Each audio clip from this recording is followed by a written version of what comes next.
Three, two, one. We are live now, sir. We can start.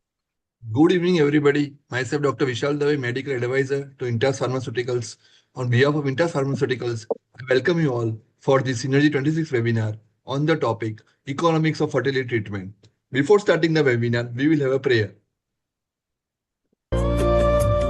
शुभं कुरुत्वं कल्याणम् आरोग्यं धनसम्पदः शुभं कुरुत्वं कल्याणम् आरोग्यं धनसम्पदः शत्रुबुद्धिविनाशाय दीपज्योतिर्नमोऽस्तु ते दीपज्योतिर्नमोऽस्तु ते शुभं कुरुत्वं कल्याणम् आरोग्यं धनसम्पदः It is my privilege to introduce Dr. Monica Singh. Dr. Monica Singh is President-elect of Bhopal OBGY Society.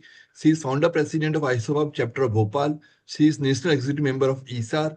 She is Joint Secretary cum Joint Treasurer of MPIIG. She is Coordinator of Oxy Infinity Committee. She was convener of Perfection Series as well as Symbiosis Series and is also convener of present Synergy Club Series. Over to Dr. Monica Singh. Thank you. Thank you so much, Dr. Vishal, for that kind introduction.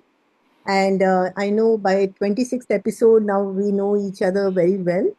So Synergy has now crossed the Silver Jubilee. Last episode was the 25th episode on 25th of February, which was a super successful episode on ultrasound, obstetric ultrasound to be specific. And this time we decided to go to our Northeast societies of Foxy. So we have on the 26th, in the 26th episode of Synergy on the 12th of March 2026, societies Barpeta, Dibrugarh, Guwahati, Itanagar, Jorhat, Kohima, Nagaon, Nalbari, Shillong, and Silchar.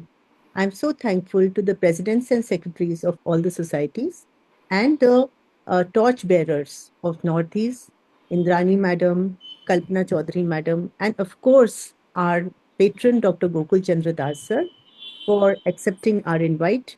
Sir has kindly consented to be chief guest along with Vidya Thobi ma'am, and we are excited to take this program forward, which is titled very interestingly Economics of Fertility Treatment.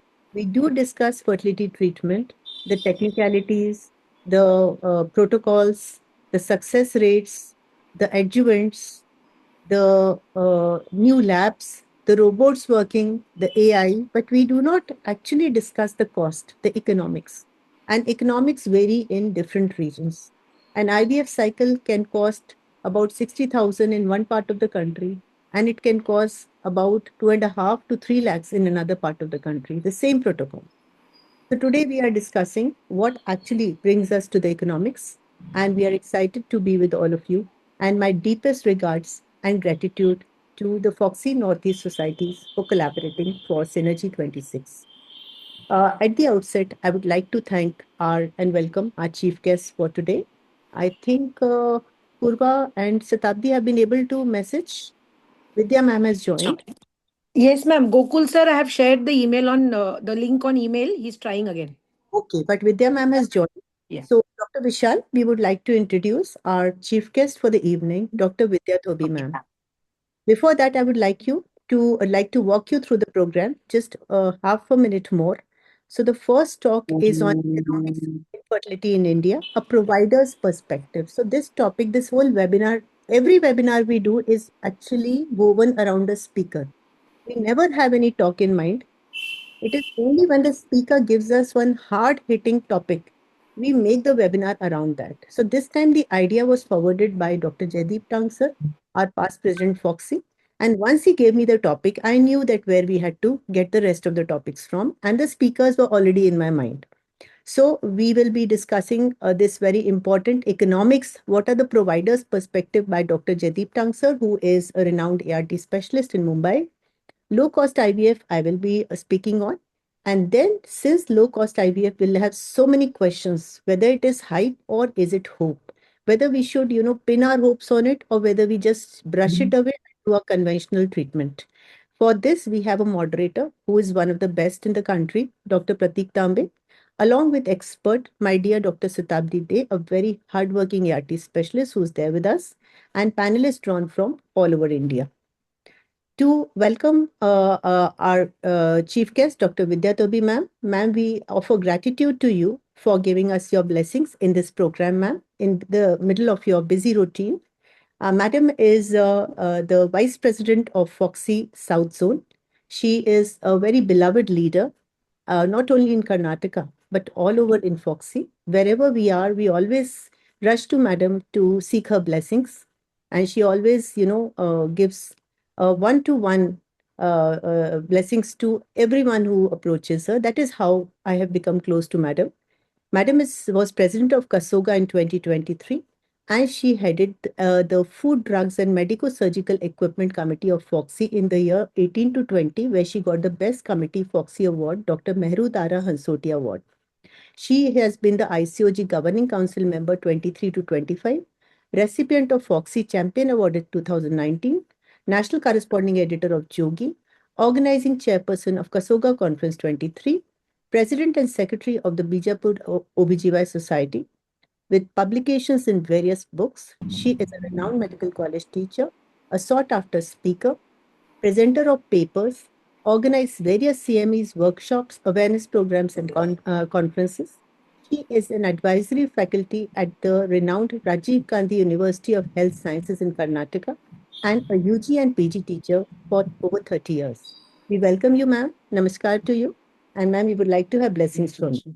Yeah, Monica, thank you very much. You always speak very lovely words for everyone, I must say. And you are very dear to me. That is also you very well know. And today I saw your 26th episode, Abba Baba, episode of Synergy with Northeast Societies. You are very well connected with all the societies that I know. And your Bhopal conference I could not attend, but I have heard laurels from everyone that how successfully you have arranged that Bhopal VP conference. Today, I can see Barpeta, Dibrugarh, Guwahati, Itanagar, Jorhat, Kohima, Nagaon, Nalbari, Shillong, Silchar, Obijoyan Society, their president and secretaries they have joined. And as Dr. Jaideep Tank has chosen the topic that is economics of fertility treatment, I think it is going to touch everybody's mind, brain, and heart, everything. Because every treatment, whenever we are planning of fertility, the whatever the patients and doctors, they have to give a tailor-made treatment. We have to see the pocket of the patient, and we have to give the best out of it. Then of course there are many pleadings that the insurance companies they don't give any money for the infertility, and there are many efforts for these insurance whether they can have. In some of the states, there are, I think, they have approached government also to make it a little bit at a lower level. And it all depends on the drugs and so many things involved. And I think the topics you have chosen and the moderator and speaker, they're excellent. I thank the program coordinators, I think Dr. Purva and Virul. I have met sometimes. Those are familiar faces. I would love to take everybody's name, but I don't want to miss your academics. So I say all the best for your program. I wanted to meet actually Gokulda online, but I don't know whether he was able to join something, some net problem, net issues. I can see my dear friend Indrani on the screen. How are you, Indrani? Fine. So I would love to join offline. Yes, yes. Nice thing. So I would love to listen to all of you. Offline, I'll be definitely there till the program is over. All the best for your efforts and the future. Monica, I know you're contesting and all the best for you. Thank you very much. Thank you, and regards, madam. And we would really, need your blessings throughout the Yeah. program. We would be enjoying the Yes. program, ma'am, and you are yourself such a fantastic speaker. We will Thank you. do one program around you also, ma'am. Yeah, definitely. Definitely, I'll be speaking sometime. Thank you very much. Thank you, ma'am. And I think we will wait for Gokulda sir to join. And I think we wait for sir and go to the guests of honor and welcome our guests of honor, Dr. Vishal. Dr. Alka Kuthe has also not joined. Purva, can you give a call to madam? And now I would like to welcome Dr. Durgadas Asrana sir from Karnataka. Sir is President Kasoga, and he is also been in touch with me now last couple of months since we are in the process of contesting in Foxy chairperson elections. And all my best wishes to him. He is a very humble and down to earth and very approachable leader. And he has got the backing of whole of Karnataka plus South and the whole of India with him. We are sure of his success. And regards to you, sir, would like to have few words from you.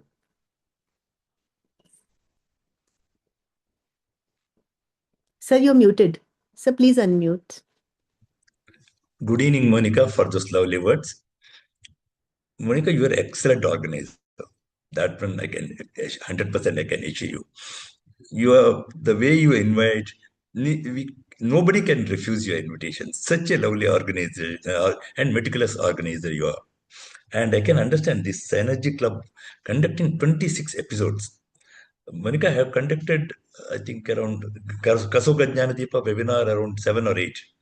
By then, I was tired, to tell you very, very frankly. This persistency of conducting 26 episodes and 10 societies in the folds is really a great job.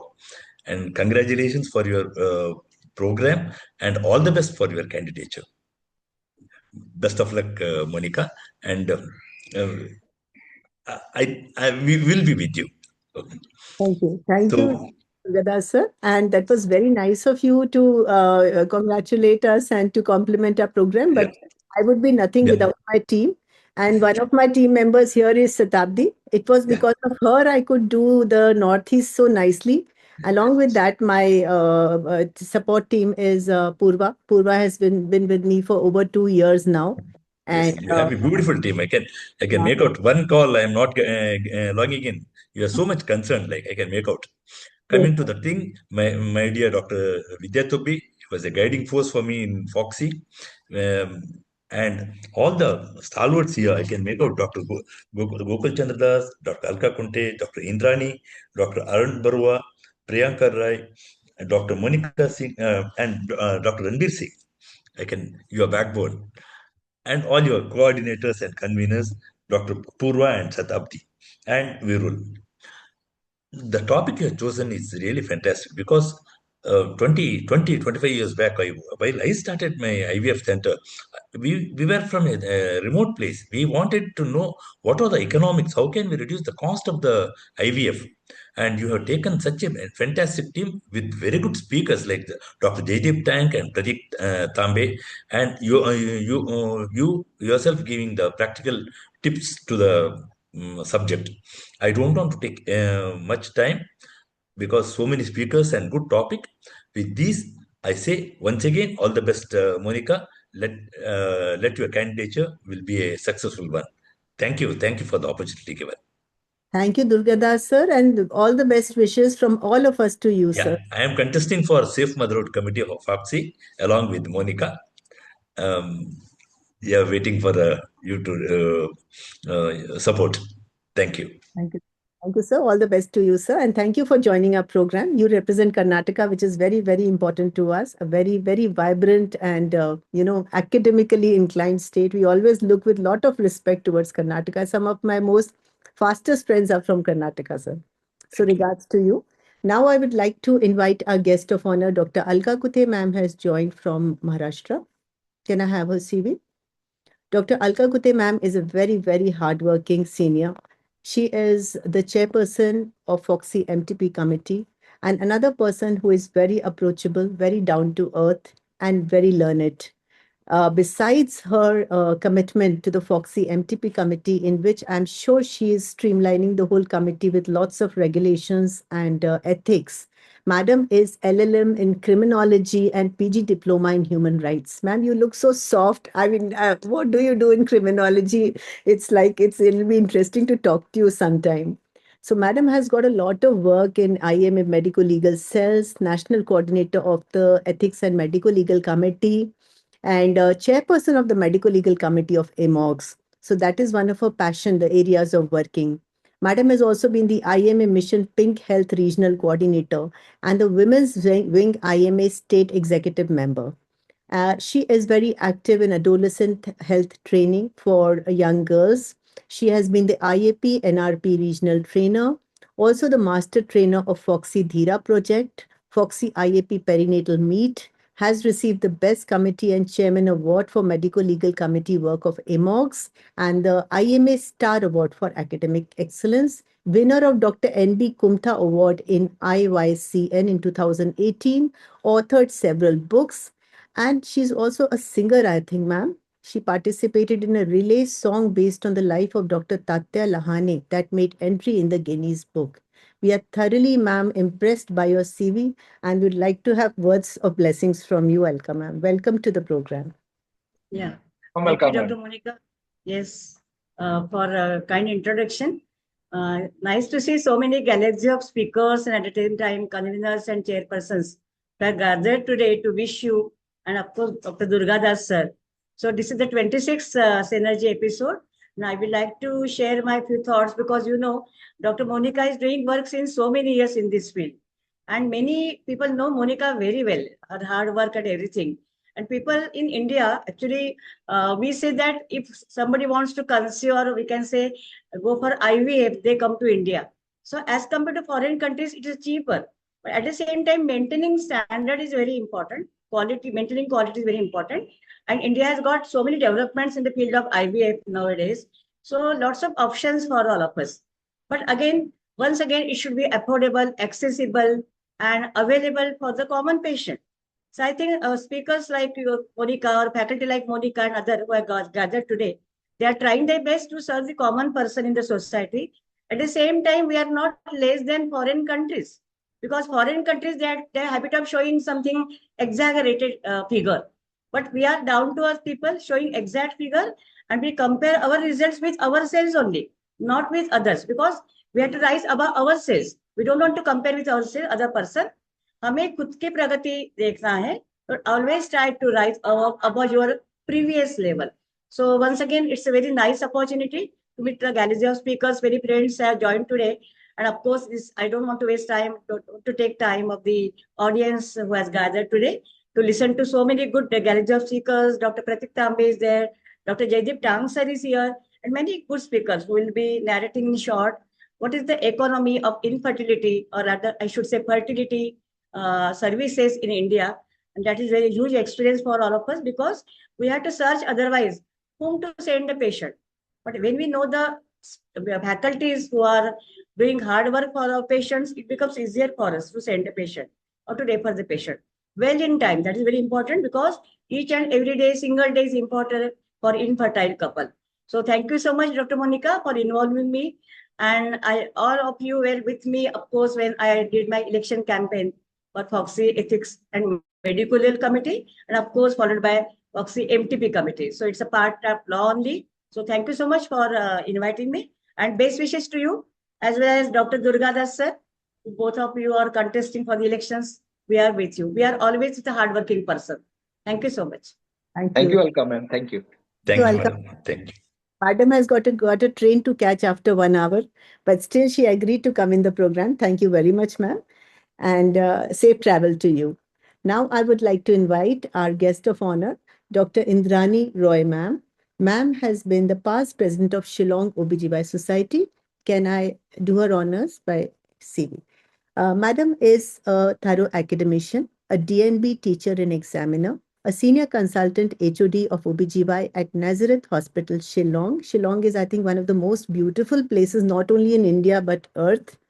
Madam was the president of SOGS in 17 to 19, organizing chairperson of the East Zone Yuva Foxy in 2019, again a very successful conference, organizing chair of National Yuva IAG conference in 22, scientific chair Foxy with Yuva East Zone 25, with several publications in national and international index journals and written chapters in Foxy textbooks.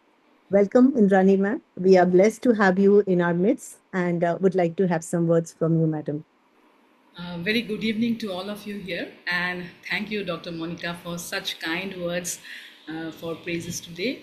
and looking forward to the webinar today. I think the biggest task you have achieved today is that you have brought all the 10 Northeast Society, which is one of the most challenging jobs actually, to get all the 10 societies together.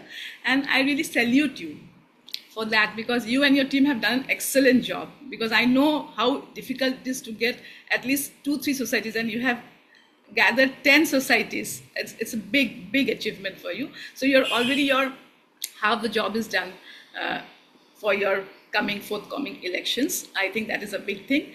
And the topic today, low cost infertility. The biggest challenge in infertility is the expenses involved, and I think it's very relevant in today's time. If we can give the masses, the treatment to the masses, which is important. And the speaker, Jaideep Tang sir, he's an excellent orator. Today we are really looking forward to hear from him. Then we have, of course, you will be speaking, and Dr. Pratik Tambe also. He's also an excellent moderator. So I'm really looking forward to the academic session.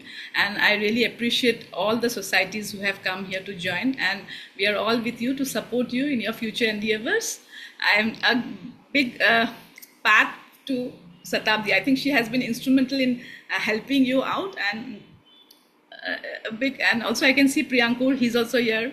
So it's a nice thing to see everybody, all the societies together in this platform, where we can all discuss and have a good academic session. So really looking forward. Thank you, with all my blessings. Thank you. Thank you, ma'am. Thank you, ma'am.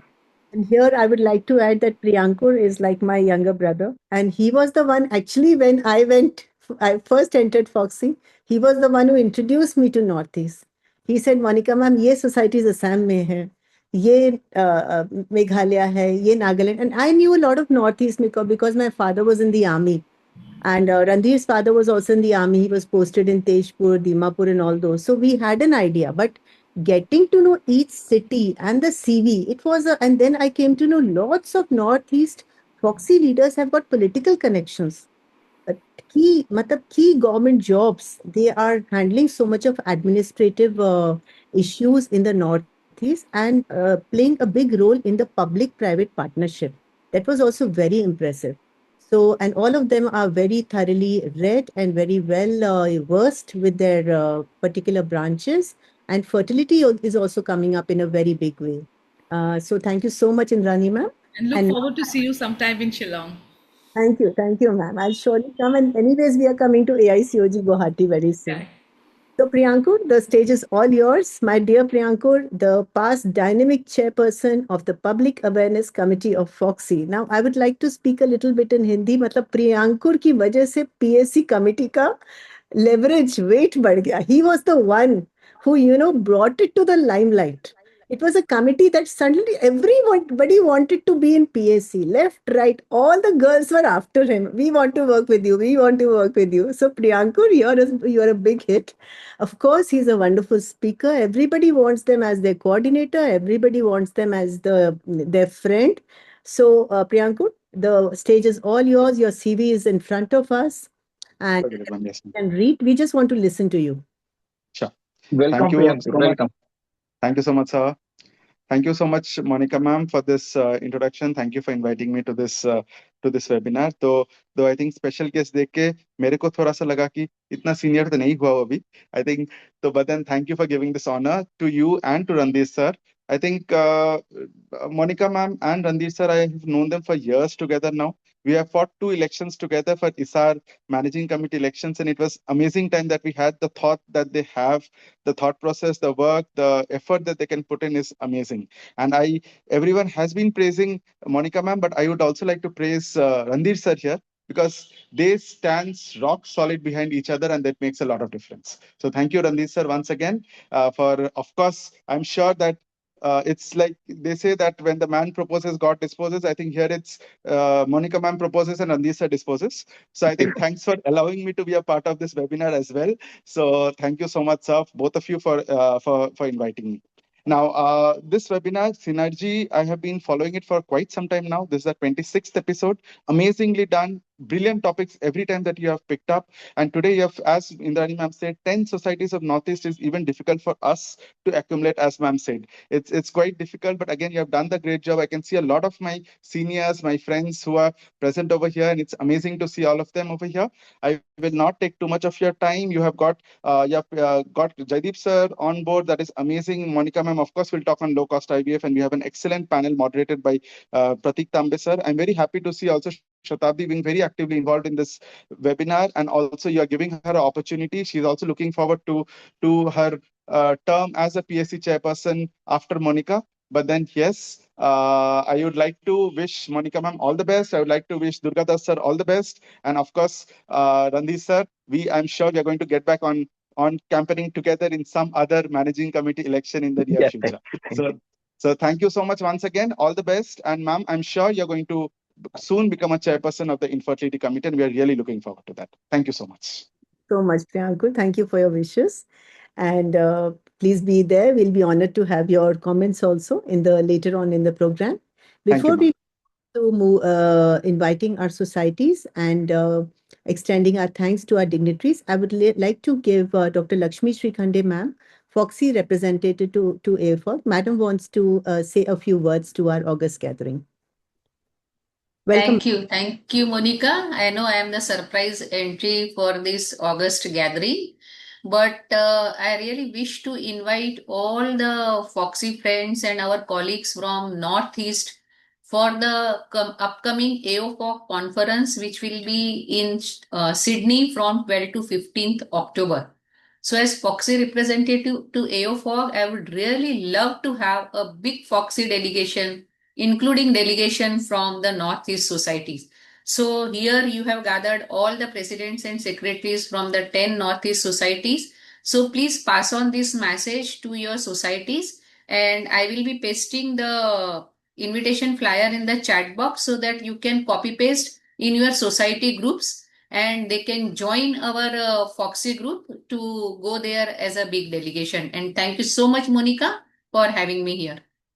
Thank you. Best wishes, Lakshmi ma'am. Best wishes. Thank you. Thank you. Thank you, ma'am. I'm sure Australia will see a lot of footfalls from the.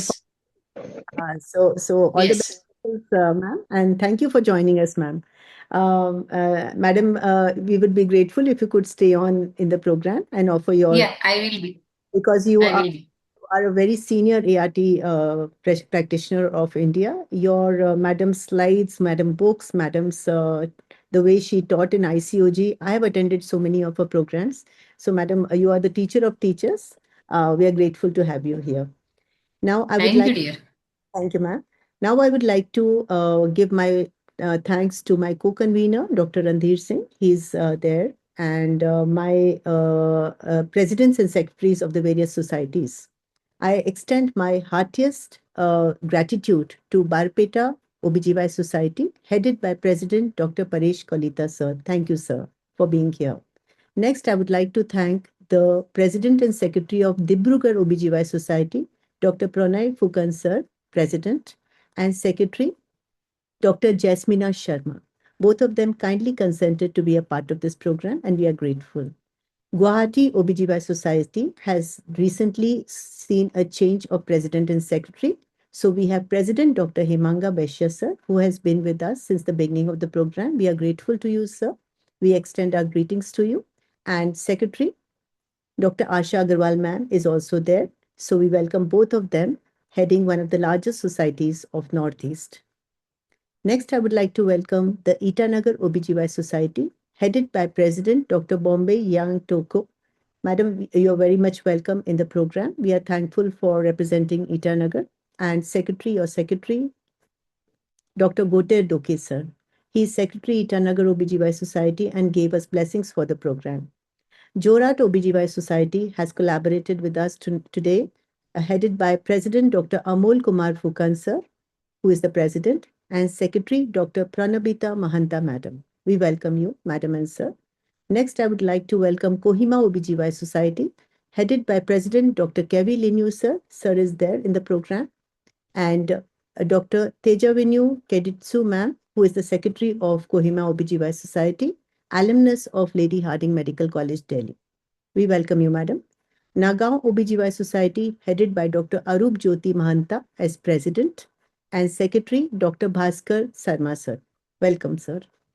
Next, I would like to invite Nalbari OBGY Society, headed by President Dr. Gopal Kalita sir. He is working in Sushrusha Hospital, Nalbari, Assam, and also a keen OBGY specialist, a faculty in Eshrei. So he is a fertility specialist, of course, and ex-secretary of IMA Nalbari branch. I invite Secretary of Nalbari, Dr. Deep Jyoti Das, sir, who is working as CMD, Pathshala Maternity Hospital. Welcome, sir. Next, I would like to welcome Shillong OBGY Society, headed by the very beautiful, charming Shalinia Sayan ma'am, who is an MBBS from MGIMS Sevagram Vardha and a DGO from CMC Vellore. So we look forward to having ma'am amongst us today. And her dynamic secretary is Dr. Rida Nondram ma'am. Welcome to both of you. Silchar OBGY Society, headed by President Dr. Debanjana Datta Majumdar and Secretary Dr. Alaka Banerjee, who is also Associate Professor at the Silchar Medical College Hospital and a UG and PG teacher. So we welcome all of them to the program. And I would like to I'd request Dr. Hemanga Vaishya sir to please speak a few words, sir, for our gathering. Dr. Kevi sir to please speak a few words. Dr. Deep Jyoti sir. Dr. Sanjay Bora sir has been there right from the beginning. So please unmute Dr. Pranabita madam. We would like to have your blessings for the program.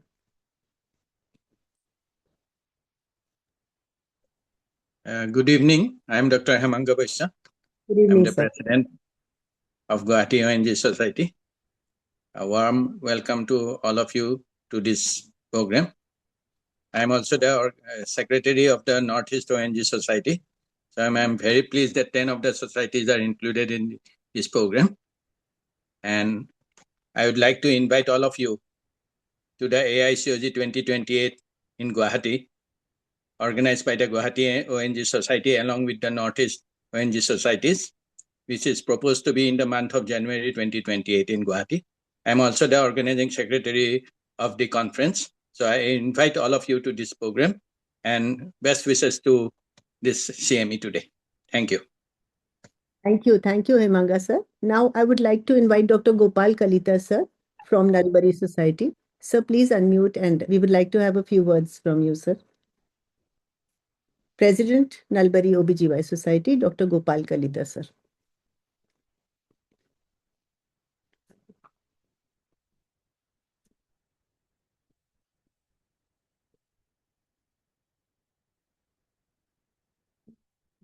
Sir, I think you're not able to unmute.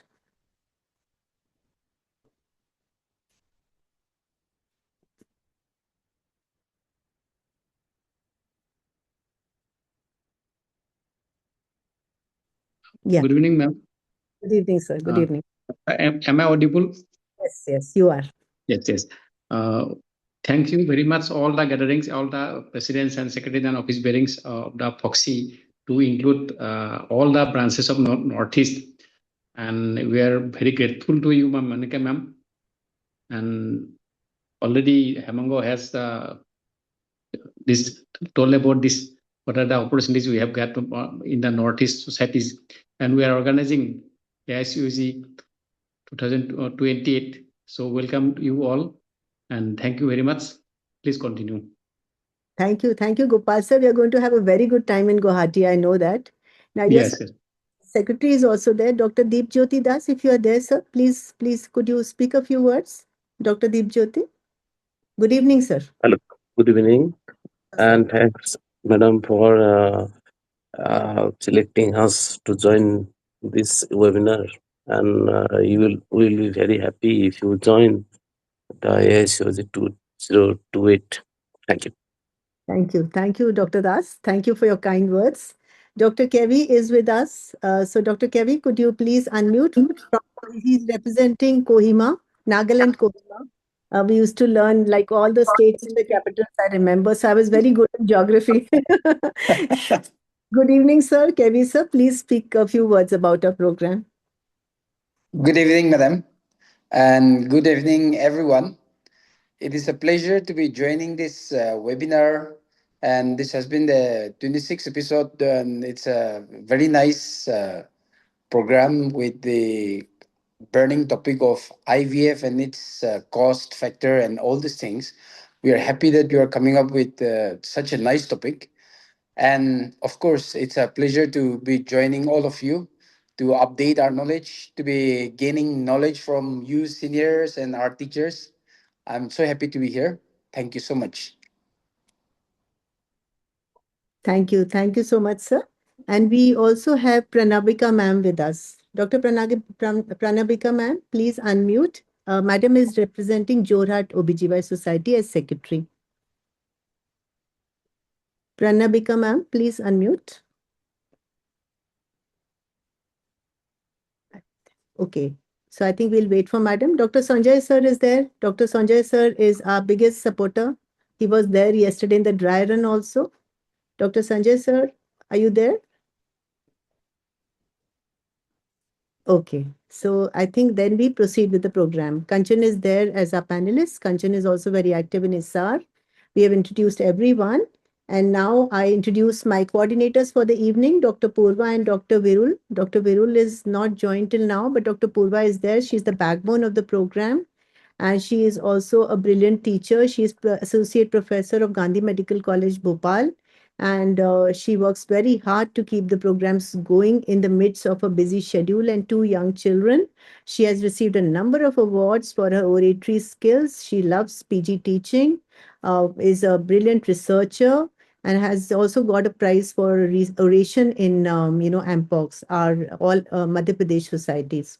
So congratulations to you, Purva. And let us start the program. You can start the session 1. Have you been able to talk to Dr. Tan, Purva? I'm here, Monica. Oh, good evening, sir. Good evening, sir. Good evening, sir. Good evening, sir. Hi. Good evening, sir. Hi. Millions of thanks for joining the program from your Good busy evening, schedule. sir. And Purva, please, can you start session 1? Yeah, very lucky to have you, sir. Session that is on the topic, the economics of infertility in India, providers' perspective. We have chairpersons, Dr. Bombay Jain Madam. Madam is presently President of Itanagar OBGY Society. We welcome you, ma'am. We have with us Dr. Pranay Vikram, sir. Sir is President of OBGY Society. We have with us Dr.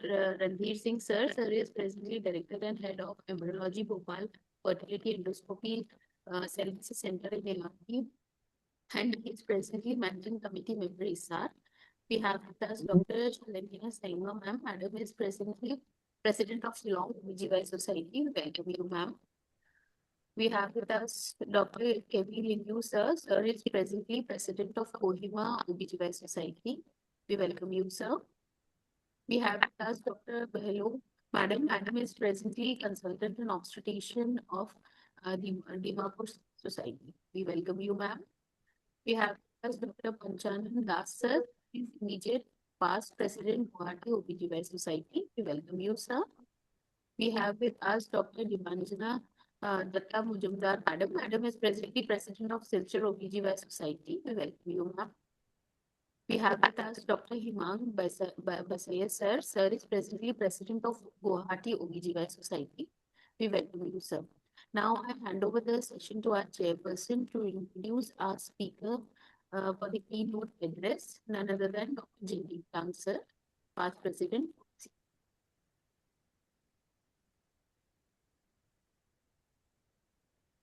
Hello. Yes. Hello. Let me see, Dr. Randhir. Dr. Gopal, Yes, sir, would you like to introduce Jaideep, sir? Gopal, sir, would you like to introduce? Okay, ma'am. Gopal, sir, would you like to introduce Dr. Jaideep, Yes, sir? Gopal, sir. Yeah. Yes. Good evening, sir. Jaideep, thanks, sir. I am very glad to share your CVs. You are the President Foxy 2024-25, Secretary General Foxy 18-20, Project led Foxy USIT Project 2020-24, Past President Mumbai Option Society, Deputy Secretary Asia Oceania, AO, FOG, immediate past president, FICO, past chair publication.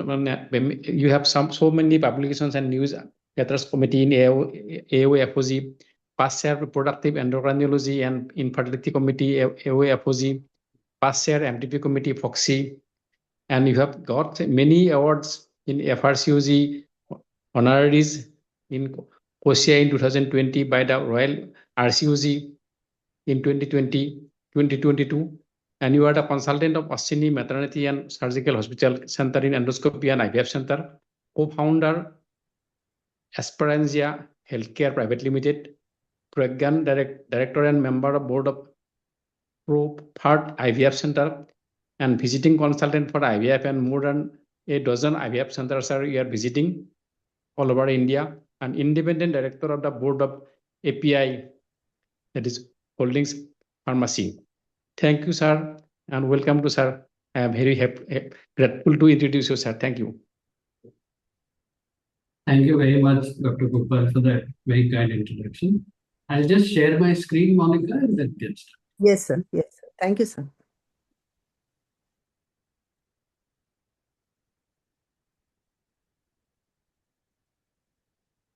Can you see my slide? The first slide is actually the brochure of the. Yes, sir. Yes, sir, we can see. So, first of all, thank you very much, Monica, for inviting me for this webinar. I understand this is the 26th episode. So, when I was standing for the presidency of FOXI, I also used to run a series of webinars, and I know how difficult it is to get all the series and everything together, including the topics and the speakers, etc. And I understand that this is a very special webinar because it is with 10 societies from the northeast of the country: Barpeta, Dibrugarh, Guwahati, Itanagar, Jorhat, Kohima, Nagaon, Nilbari, Shillong, and Silchar. So it's obviously a very important webinar, and I'm delighted to be here. I have known Monica and Randeep for many, many years now, and I have always been very happy to meet them. And I think they're very dynamic, but very down to earth and grounded couple. So again, thank you for putting this whole thing together, Monica and Randeep. I'm delighted to be sharing a forum with Dr.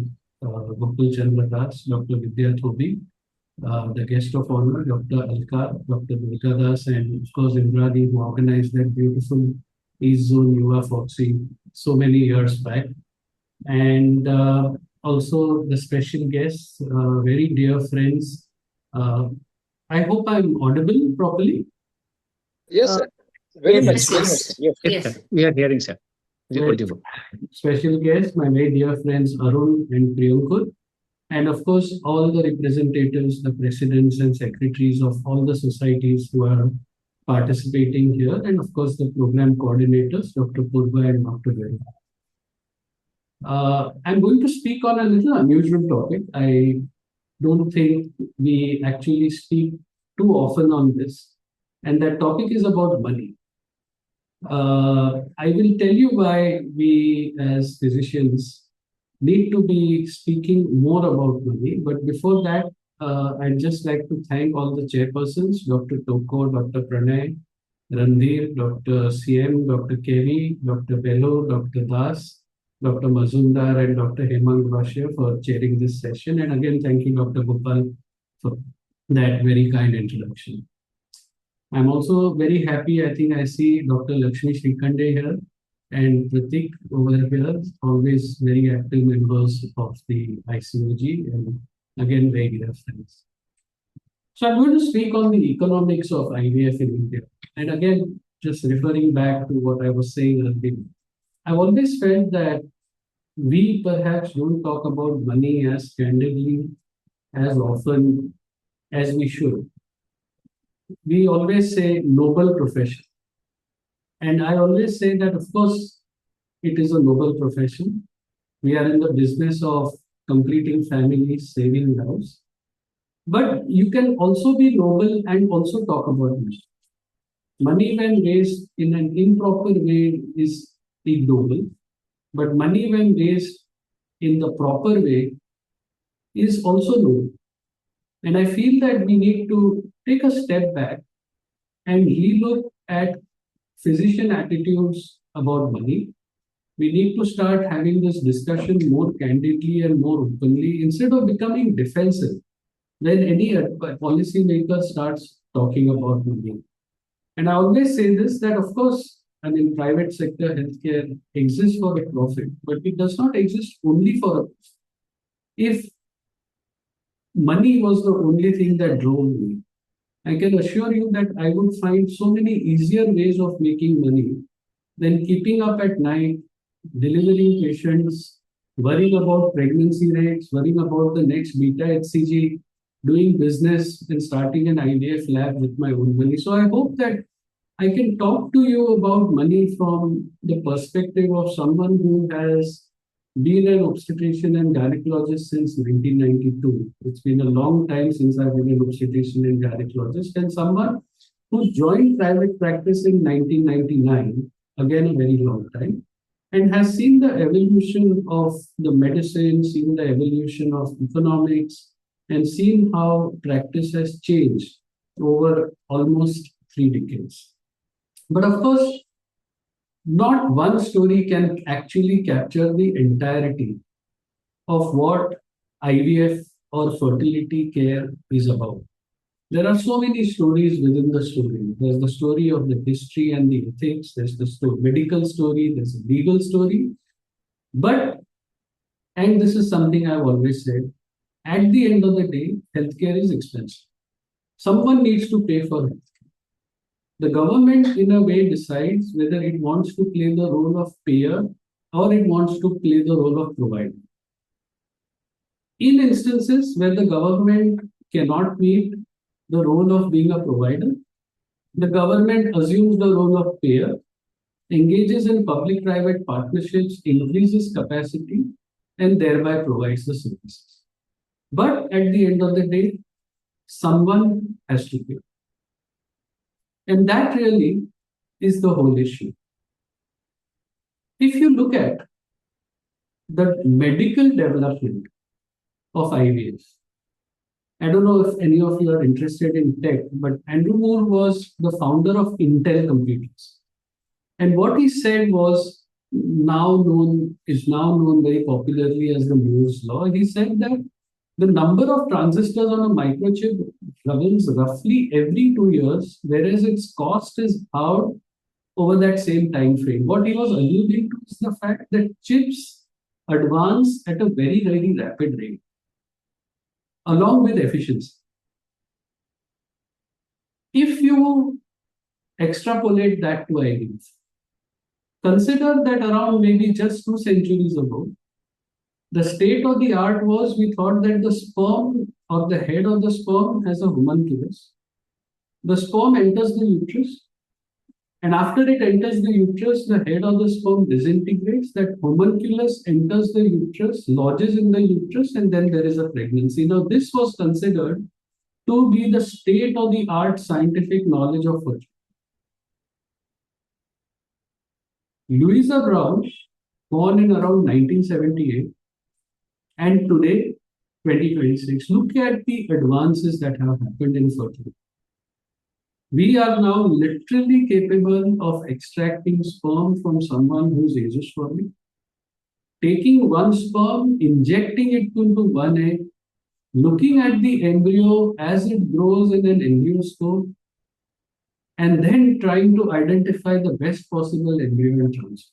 Just think about it. You are now working at an extraordinary cellular level. And think about the advances that have taken place in that much time. I was fortunate enough to actually draft the first ever FOXI guidelines on assisted reproduction. And I had the privilege of drafting this with Dr. Meru Ansotia way back in 1998. A lot of the things I had written then, along with Madam, are still true. But there have been so many other significant changes. And essentially what has happened is that we have now come to the realization that we need to develop an understanding that the medicine of fertility needs to be divided into what works. We know for sure that it works. What may work and what is unlikely to. Because in many instances, improvements come through refinement and optimization of existing treatments. In other cases, technological breakthroughs allowed the development of entirely new treatments. There is this whole oral revolution going on in ovarian stimulation.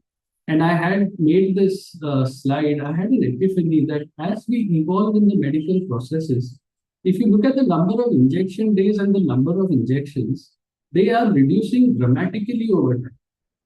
In the good old days of long protocol along with progesterone and oil injections, a single cycle used to mean around 45 to 48 injections for the patient. Now, if you look at the latest protocol with PPOS, progesterone and ovarian stimulation, you are looking at around 12 injections in the entire IVF cycle. And if and when we get oral gonadotropins, you will then be looking only at 2 injections in the entire cycle, which the injections are for trigger. Oral gonadotropins, PPOS, and then just the trigger, and that's it. So IVF medicine has evolved greatly.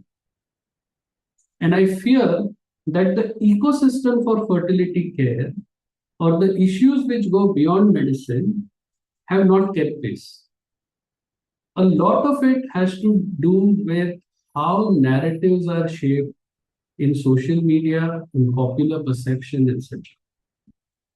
I don't know how many of you know, but Isaac Newton, besides his 3 laws of motion, also had this one law which we don't talk about enough. And Newton's 4th law states that for every action, there's an equal and opposite reaction plus a social media overreaction. And if you really think about it, the way social media drives conversations around fertility, conversations around the economics of infertility, conversations around the ethics of infertility, if physicians are not leading the dissemination of health information, others who are less knowledgeable, as is happening now, will fill the void, promote inaccurate and harmful information. And that is why, to bring about awareness of infertility as a public health problem and prevent things like the ART and surrogacy bill taking the shape that they are taking, we need to be at the forefront of all kinds of conversations, including economic conversations. I'll refer back to what I said earlier. Noble profession or business. And I've always felt that you can be noble, but at the same time talk about making money. You do it in the right way, and nobody will question your intent or your ability to make money. Because the fact of the matter is, as Warren Buffett said, if you don't find a way to make money while you sleep, you will work until you die. Consider how we all work. There's a famous saying, doctors never retire. Why? Aren't we human beings? Don't we also deserve a good life when we can no longer work? Because the fact of the matter is that the only people who claim that money is not important are people who have enough of it. If you have enough money, you will say, हाँ पैसे मुझे कुछ नहीं. मुकेश अंबानी बोलेंगे यार पैसा तो कोई problem नहीं है. I don't care about money. Because he doesn't have to, right? So I think it is important to have conversations about money. It is important to realize that it is not a binary. You don't have to be noble or talk about money. You can be both. You can be noble and also talk about money. In fact, when I started my journey, I'm currently functioning as the CEO and joint managing director of I think, which is India's fastest growing fertility chain now. When I started my journey, I was looking for things to read so that I could understand business. I'm a doctor. Just like all of you are doctors, we haven't been trained in business. There are a lot of terminologies that we don't understand, but what I've realized is that business is not rocket science. It's a philosophy. And a lot of that philosophy, unfortunately, gets misunderstood because of the fact that we don't understand the language of business. If you scan these QR codes, it will take you to some very interesting articles on the business of medicine. And what I gleaned from a whole lot of reading about the business of medicine was that if physicians wish to maintain our autonomy and professionalism, we must embrace the importance and role of physician leaders. And it should be physicians who lead and control hospital care or healthcare. If we do not control healthcare, we will get controlled by business.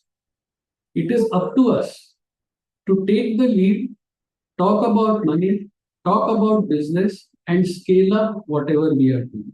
But to do that, you have to embrace the duality of both the science and the discipline of business. And this is really where it gets interesting. As I said, every profession has its own language. And it's important to understand the language of that profession. And that's why the next slide talks a little bit about the language of business. Because every doctor deserves to know where the money is going. It's not only going towards injections. So when MBAs, business people talk about money, they use terms like these. And it is important for us to understand these terms so that we can talk to them on an equal level. So revenue means total money in from all the services that are provided before the costs. COGS means cost of goods sold. What are the goods here? The goods are not the procedures that you are doing. The goods over here are the injections, consumable, disposable that is used for the procedure. Salaries, self-evident, it is staff pay. Professional fee, again self-evident, paid to doctors, embryologists, anesthetists. And then there are direct expenses like rent, electricity, utilities, and petty cash. So you have revenue on the top. From that revenue, you minus under these heads, COGS, salary, professional fee, direct expenses. And after you minus all that, you are left with EBITDA. EBITDA is earning before income tax, depreciation, and amortization. Why is EBITDA used as a metric? EBITDA is used as a metric because different entities have different tax treatments, different rates of interest, and different rates of depreciation and amortization. So if you want a uniform metric, without all these factors coming into play, then you use EBITDA. In other words, you can say that EBITDA is revenue minus COGS, salary, professional fee, and direct expense. What is depreciation and amortization? I feel that a lot of us don't understand depreciation properly. We look upon depreciation, and this comes from the fact that I've heard a lot of people saying, let me buy a new car at the end of March, claim depreciation and save money. But are you really saving money? Think about it. What is depreciation? The income tax people say that if you purchase an asset, that asset loses its value over time. How much time depends on the asset. Most assets depreciate over 3 years. So how will you claim depreciation? Let's say you buy an asset of 100 rupees and you say that I will depreciate this over 5 years. What this means is that the government allows you to claim an expense of 20 rupees per year over the next 5 years to write off the life of that asset. I hope that's clear. Okay. When you purchase something worth 100 rupees and you think that you are saving it as an expense or a depreciation, you are not saving 100 rupees. You are saving 20 rupees per year over the next 5 years. But from your pocket, 100 rupees have gone out this year. So the concept that depreciation is a cost-saving device is, for me at least, unfounded. You can claim depreciation, but please don't do it to save money. It's actually a wrong thinking that depreciation actually saves money. It saves money, but over a period of time, whereas what you pay is upfront. So you're losing 100 rupees from your pocket and then you're showing it as an expense. What are you showing? What are you gaining when you show it as an expense? You're saving tax on that much. So if you buy something worth 100 rupees, you get a depreciation of 20 rupees. What you are saving is, if you're paying tax at 33%, you're saving 33% of 20 rupees. So it's not as if you're saving those 20 rupees completely. Okay, I hope I explained it. Amortization, on the other hand, is for what we call non-tangible assets, goodwill, reputation, so on and so forth. And this is not something which comes into play in our daily life. So you remove depreciation and amortization, you arrive at profit before tax. Depreciation and amortization are treated as expenses on your balance sheet. And that is why profit before tax, EBITDA, depreciation and amortization, you then reach profit before tax, then you pay tax. And after you pay tax, you are left with profit after tax or PAT. This is what you're taking. All right. So starting from revenue, deduct COGS, salary, professional fee, direct expense, you're left with EBITDA. Remove depreciation and amortization as expense, you're left with profit before tax. You pay tax, and then what you are left with is profit after tax, which is PAT. These are very simple terms actually. It's in a cascade, one thing follows another. Unfortunately, when people talk about PBT, EBITDA, D&A, PAT, we tend to get a little confused when there's actually no need to get confused. Which brings me to my next part. Monica, tell me when I'm running out of time.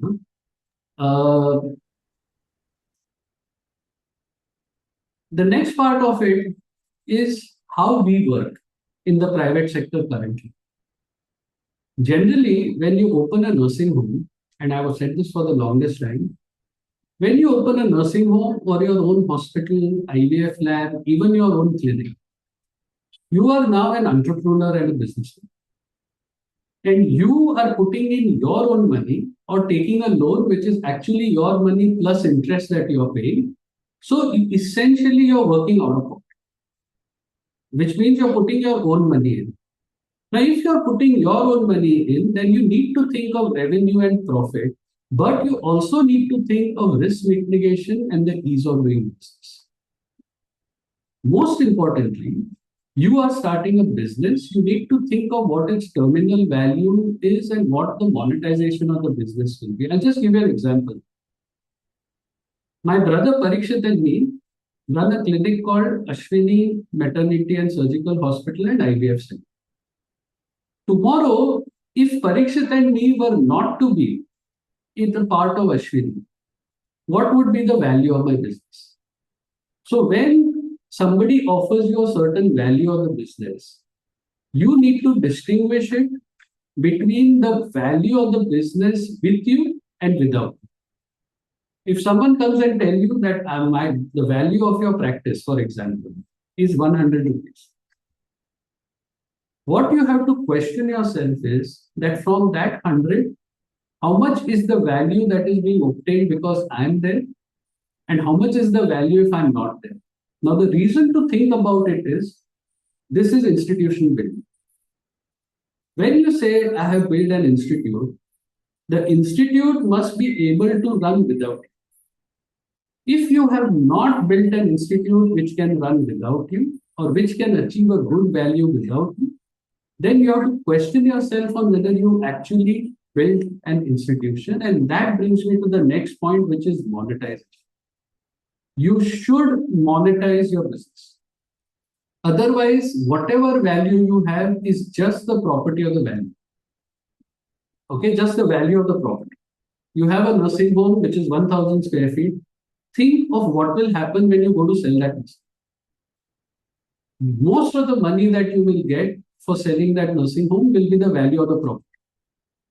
All the 30, 40 years that you have worked, what is the value of that? It might be a fraction of that amount in terms of goodwill. So you need to monetize your practice in a timely manner by thinking about exit.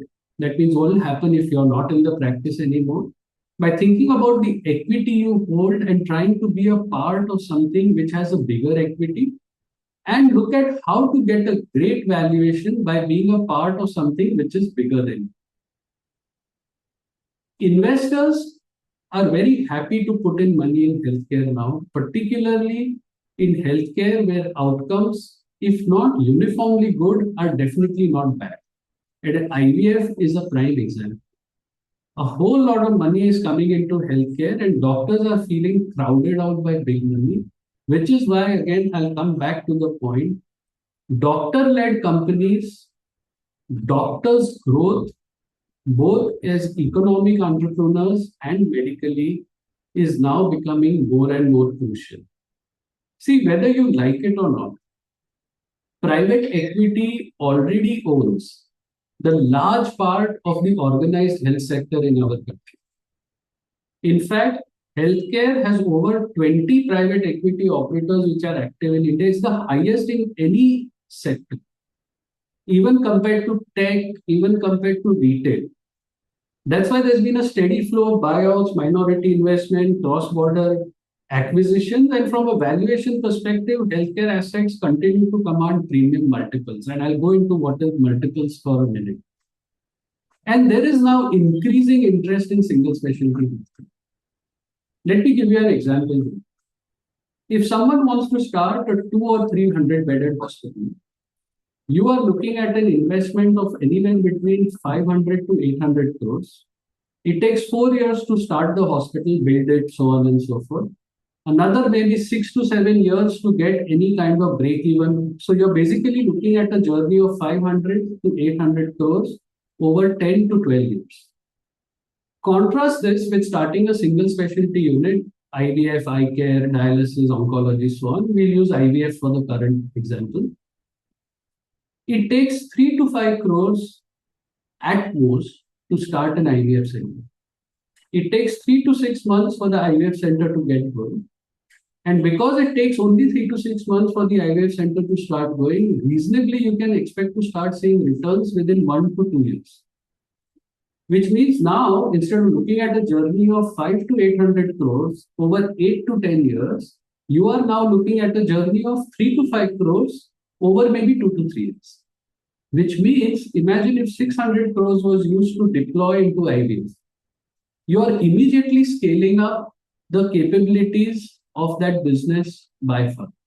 We know that IVF cycles are growing exponentially, and this is about Parikshit and me. We have helped to manage 23 IVF centers, trained over 55 specialists. In fact, the government of the Maldives has contracted out its National Fertility Center to Parikshit and me. So I actually go every 45 days to the Maldives to do IVF. But this is really an eye-opening slide. Till now, we didn't even know how many IVF centers there are in India. But now we know thanks to the ART registry.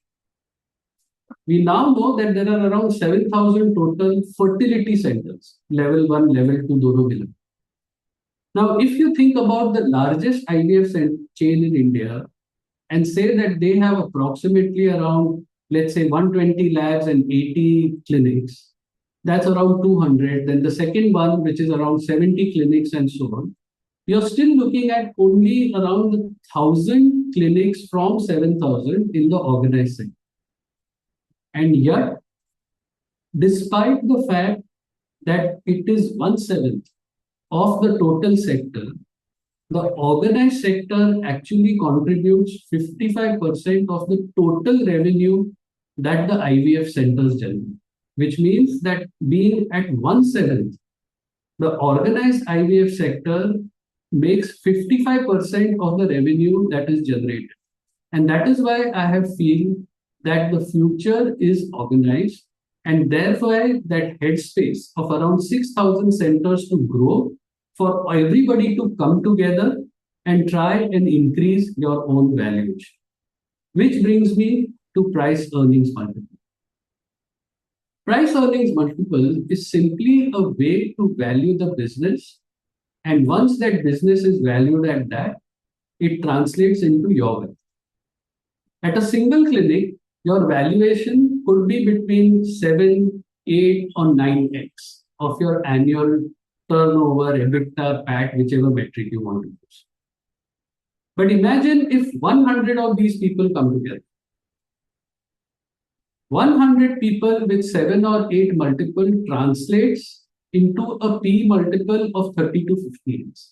And these are not just numbers in the air, because the current Nifty Healthcare Index P itself is 37.8, which means that if you have a business which is large and scaled up to with 100 centers, which is growing and is professionally managed, the minimum valuation that you should get in a way is around 37.8.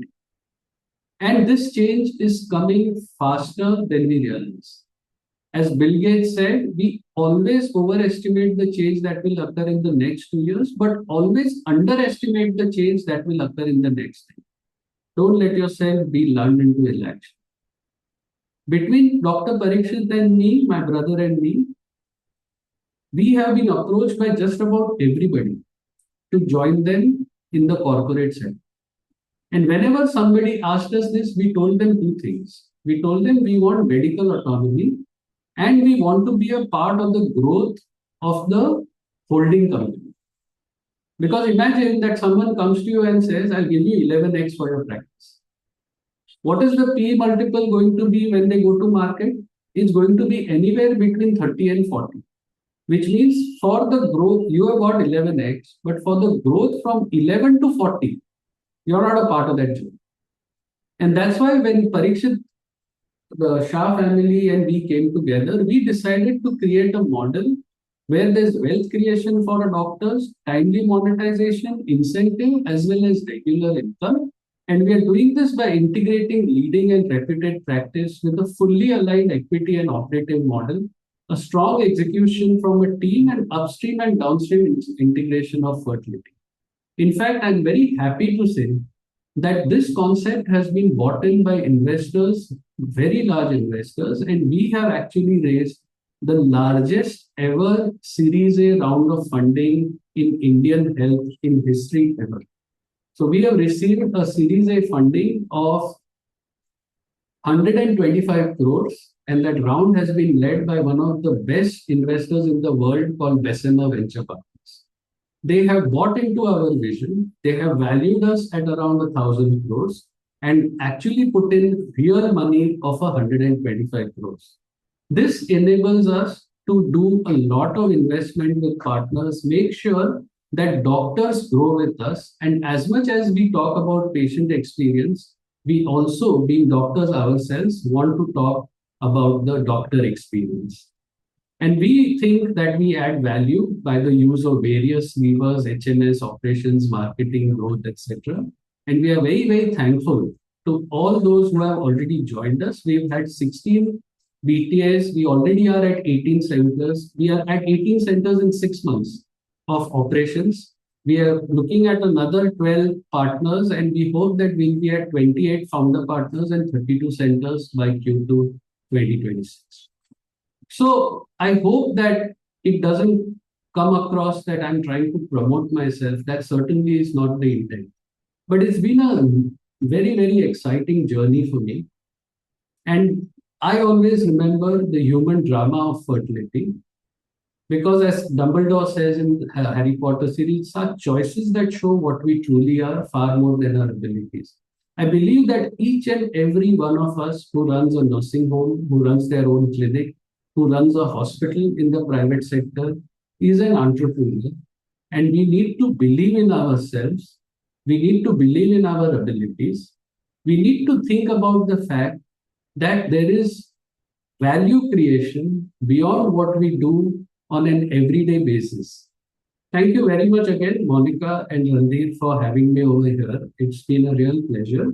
And again, I hope that you, at least those who are attending, start thinking about money in the best and most positive way, beyond our professional fees and beyond just collecting money for whatever surgical procedure we are. Thank you.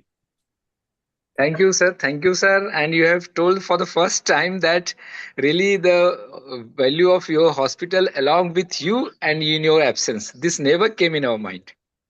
Great thought. There are so many business terms you have told us. I used to always wonder what is EBITDA and what is, I sometimes listening to that, but you have simplified it in the context of IVF practice, and it was an eye opener, sir. Really, as the many of us would be working in corporate sector and many of us would be working in standalone clinics, I think we all agree that there has been a tremendous change in practice in the 10 years or 15 years down the line. We have seen the patient shift, and now it's the question of, going with the trend. In fact, I will be reverting to you, sir, with more on this. And I hope our chairpersons are also going to share the thoughts and comments. So you can speak if you want to. Lakshmi ma'am is there with the standalone. Yeah. Monica, I am so happy to learn ABCD of IVF from Jaideep, but sorry to say, Jaideep, I have never learned. I mean, you tried to teach so much of finances, but still we are learning from Jaideep. I mean, what to say? I really call him walking, talking encyclopedia, yeah. And he's such a good human being, always there to help all of us, and we are still learning, Jaideep. Happy to be your student. Thank you, madam. That's very nice of you to say. Thank you. We treat Bill Gates and Warren Buffett with utmost respect, despite their being entrepreneurs and the richest men of the world. That is because they respect money and we all respect money. But doctors are afraid to say that. Doctors are made to feel in society that you should not talk about money. You should not worry about your future. You should just keep working and live simply till you die. So, sir, thank you so much for creating this interest and taking this topic. And we are very, very grateful for your kind presence. I hope we have a part 2 of this talk also. Thank you. Thank you. Yes, we want that you cut this information, sir, gradually, because you told when you were the president that you did a lot of work flying from Mumbai to Delhi for all ART things to be handled by the Family Health Department Central. So I think this is a very great thought, and we will be taking your views in future also, sir. Thank you, sir. Thank you, sir. And we always love the Harry Potter you put in the last slide, the magic wand. Thank you, sir. Thank you so much. So, Hi, Dr. Barua. hello, Arun sir has joined. Hello, Arun. Yes, sir. So, Unmute. I think, Unmute sir, I will just, madam, I will just introduce sir. Sir is our special guest for the evening. So, Dr. Vishal, can you put sir's CV, please? Dr. Arun Madhav Barua is our guest for tonight, for today evening. Dr. Vishal? Yeah. Yes, give me 2 seconds, just a minute. Yeah.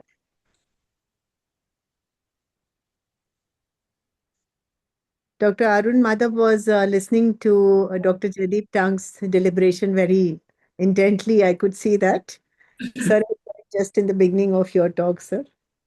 So we are very proud to present before you our special guest for the evening, Dr. Arun Madhav Barua, sir. Sir is consultant OBGY and endoscopic surgeon, fertility specialist at Apollo Hospitals, Guwahati. Sir has been the chairperson of the Food, Drugs, Medico-Surgical Equipment Committee of FOXI in the year 1999 to 2003, founder chairperson of Northeast Chapter of IAG and Northeast Chapter of ISAR, awardee CS Dawn Award in 88, IMA Best President Award in 2019, peer reviewer of Jogi, assistant editor Journal of ESI, organizing secretary of AICOG 2010, Secretary of the Northeastern Society of Obstetricians Gynecologists, organized several conferences. We are honored to have you amongst us, sir. Like to have words of blessings from you. Sir, kindly unmute. I'll just continue from where the Jaideep left. Everyone will have to agree that there cannot be one person better than Jaideep. He thinks not only for one, he thinks for every gynecologist in and around him and maybe beyond who have not even seen Jaideep. That's his greatest personality. And his idea of taking all medical students and also the colleagues along with him is what is to be liked by most. We all know him. There's no need to certify him. He has already been certified multiple times. But we now need to extract maximum from him and carry on to pass on to our juniors. You need to practice, you need to think for your future, and also you need to enjoy your life. I think a seminar of this nature really has its weight after Jaideep has joined in and delivered his presentation. That's why I didn't want to miss, and I wanted to join exactly at 5 o'clock. But after such a long time, there was rain in this region, and that's why the connections were a little offshoot. And I missed the initial P1, but I'm sure from the recording that you have, I'll try to catch it up. And Jaideep's thinking is always out of box, and we all need to have similar thinking. And I'm sure at least 10, 20 out of those who are attending the seminar will have in-line thinking with Jaideep and let this thing grow beyond us, from the gynecologist and from our past president and from the Jaideep in person. Thank you so much for being a part of this particular program. Thank you so much. Thank you. Thank you.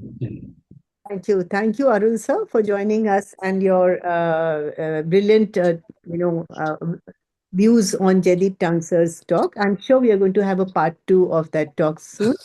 And we all will be starting to look at our finances with a little more interest and wisdom. So now I hand over the second session to be started by Dr. Purva.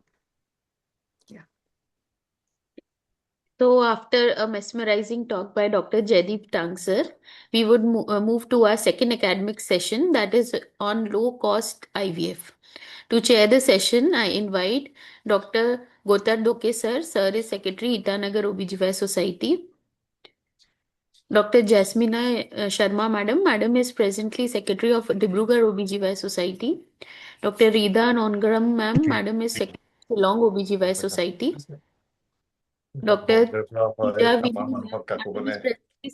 Kohima OBGYN Society. Dr. Kalpana Chaudhary madam. Madam is immediate past Secretary of Guwahati OBGYN Society. We welcome you. We have with us Dr. Amol Kumar Fukan sir. Sir is presently President of Jorat OBGYN Society. We have with us Dr. Gopal Kalita sir. Sir is presently President of Nalbari OBGYN Society. Dr. Vishal.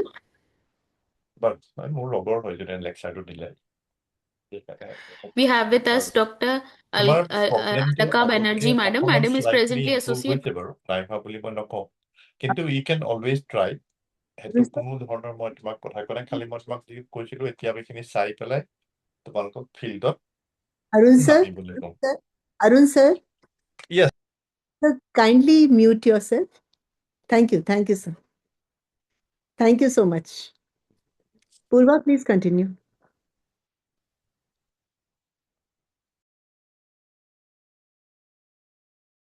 Dr. Vishal, next slide.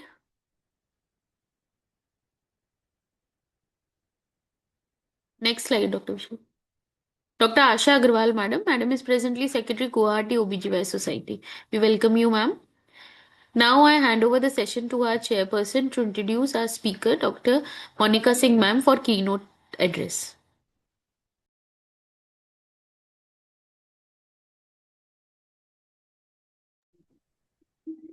Dr. Gopal sir, can you introduce ma'am? Dr. Asha Agarwal ma'am? Yes. Yes, ma'am. Madam, good evening, ma'am. Good evening. Good evening. It's my pleasure to introduce you, madam, but right, I'm in front of ICU, I said, so I won't be speaking much about your CV, but I know you are a very dynamic person, and it was my opportunity to visit Bhopal last time for MSCon. So it was just recent in the month of last of February, but I had missed the opportunity to meet you, ma'am. So Monica ma'am, she is a well-known and very dynamic person, and she is a president-elect for Bhopal Obstetric and Gynecological Society. She has worked in many, and in fact, all the capacities of working of president, secretary, and whatnot. She has worked in all her capacities for ONG Society, including the she was a coordinator for Foxy Infertility Committee also, and also founder secretary for MP IFS, and also she has done her extracurricular and organizational skills. She was organizing chairperson for the West Zone VP conference, which was awesome, as we all of know, and she has many awards and accolades, and which the most importantly, she has attained 10 gold medals starting from her MBBS period and till now she is doing very good. And madam, it's really you have a lot of capacity to perform. Best wishes for all your endeavors, and welcome you, madam. Please proceed with your talk. Thank you. Thank you so much for the generous and the kind words, Asha ma'am. And it's always a pleasure listening to all friends. And madam, really missed you. In IMSCon, I was there all 3 days, but somehow I missed meeting you. So I definitely will meet in AICOG Guwahati, ma'am. Yes, madam. Yes, madam. You are most welcome, and we thoroughly enjoyed Bhopal. It's a Thank vibrant city. Very Thank vibrant you, and ma'am. Thank you, ma'am. Yeah. very Lake City, Bhopal has got a unique beauty. Thank you, ma'am. Thank you, ma'am. Allow me to share my screen. Yes, madam. After the brilliant talk by Jaideep sir, come to the nitty-gritty of IVF. I think we have a lot of postgraduates watching this program, and for those who would like to see it later on, this program will also be available on YouTube. I hope you can see my slides. Are the slides visible, Purva? Yes, ma'am. They are visible, ma'am. Thank you. Thank you. So we have around a 30 minutes talk now, and after that we start our panel. Though it's a lengthy topic, but I would just like to give you my 20 years of experience in IVF and how we can do the cost cutting. Now, when we talk about cost, we come to another entity, that is quality. Cost is definitely more important than quality as far as in spending money is concerned. But when we adhere to quality, that is the best way to reduce cost. So this is the underlying principle of my talk, that we cut down the cost of IVF, but we do not compromise on the results. What actually does low cost IVF imply? This is a simplified version of IVF, which has come to be known as an evidence-based alternative to the conventional IVF we did. Like just now, Dr. Tank mentioned that the protocol we used earlier in the early 2000s and late 90s used to make patient take injections for as many as 40-42 days. Along with that, there was a lot of medication usage, a lot of gonadotropins involved, and risks. The iatrogenic risk like OHSS, which was otherwise never destined to occur, it happened because of IVF. So we have to cut down the medication use. We have to cut down the medications, the risks of medication like OHSS. As along with that, we have to simplify our protocols and reduce our lab expenses. Lab expenses can also be reduced up to 10 to 15% of the total. This has to be done without compromising our results, without compromising the quality of embryos, without reducing the chance of pregnancy in a specific group or groups of patients. Now, what does evidence say as far as low cost IVF is concerned? Whether these approaches mean anything at all? So, research has conclusively indicated that less is more in many IVF cases. So, this is an era of minimalism. And the gentleman that Dr. Tank showed in his slides, Mr. Bill Gates and Mr. Warren Buffett, I think they spent their whole life in 4 pair of trousers and navy blue jackets. I mean, they don't show off. They are very simple. The richest people in the world are the simplest people. So again, do we have evidence for low cost IVF approaches? Yes. Number one, we have a comparable success rate. When studies compare mild stimulation IVF protocols to conventional stimulation protocols, there is similarity in the cumulative live birth rate, particularly in groups of patients like normal responders, women over 38, 39, 40, and the poor responders, low ovarian reserve. Reduce risks. This is another advantage we are going to get because low cost and mild stimulation protocols will significantly decrease the risk of OHSS and multiple gestation. Simplified laboratory systems have been promoted by several projects done in the last 10 to 15 years, like the Walking Egg Project. This validated the simplified culture systems. So simplified culture systems means that in the embryology lab, we use lower cost equipment. We reduce laboratory expenses. We reduce the frills. We reduce the personnel moving about in the lab, as well as we start using simple indigenously produced medicines and culture media and reduce the cost incurred by high cost procedures and unnecessary ICSI. Now, how do you optimize the medication? You can optimize your medicine use by combining the gonadotropin protocol with oral medications like clomiphene citrate or letrozole. This I'll be talking about in a little bit, instead of using expensive injections throughout. And now there is fair amount of evidence which says that whether you use a recombinant FSH or an HMG, the overall results are going to be the same, but the cost is hugely different. Sometimes using oral ovulagens like CC letrozole with your gonadotropins may even give you a better outcome, a superior outcome. What about age and case specificity?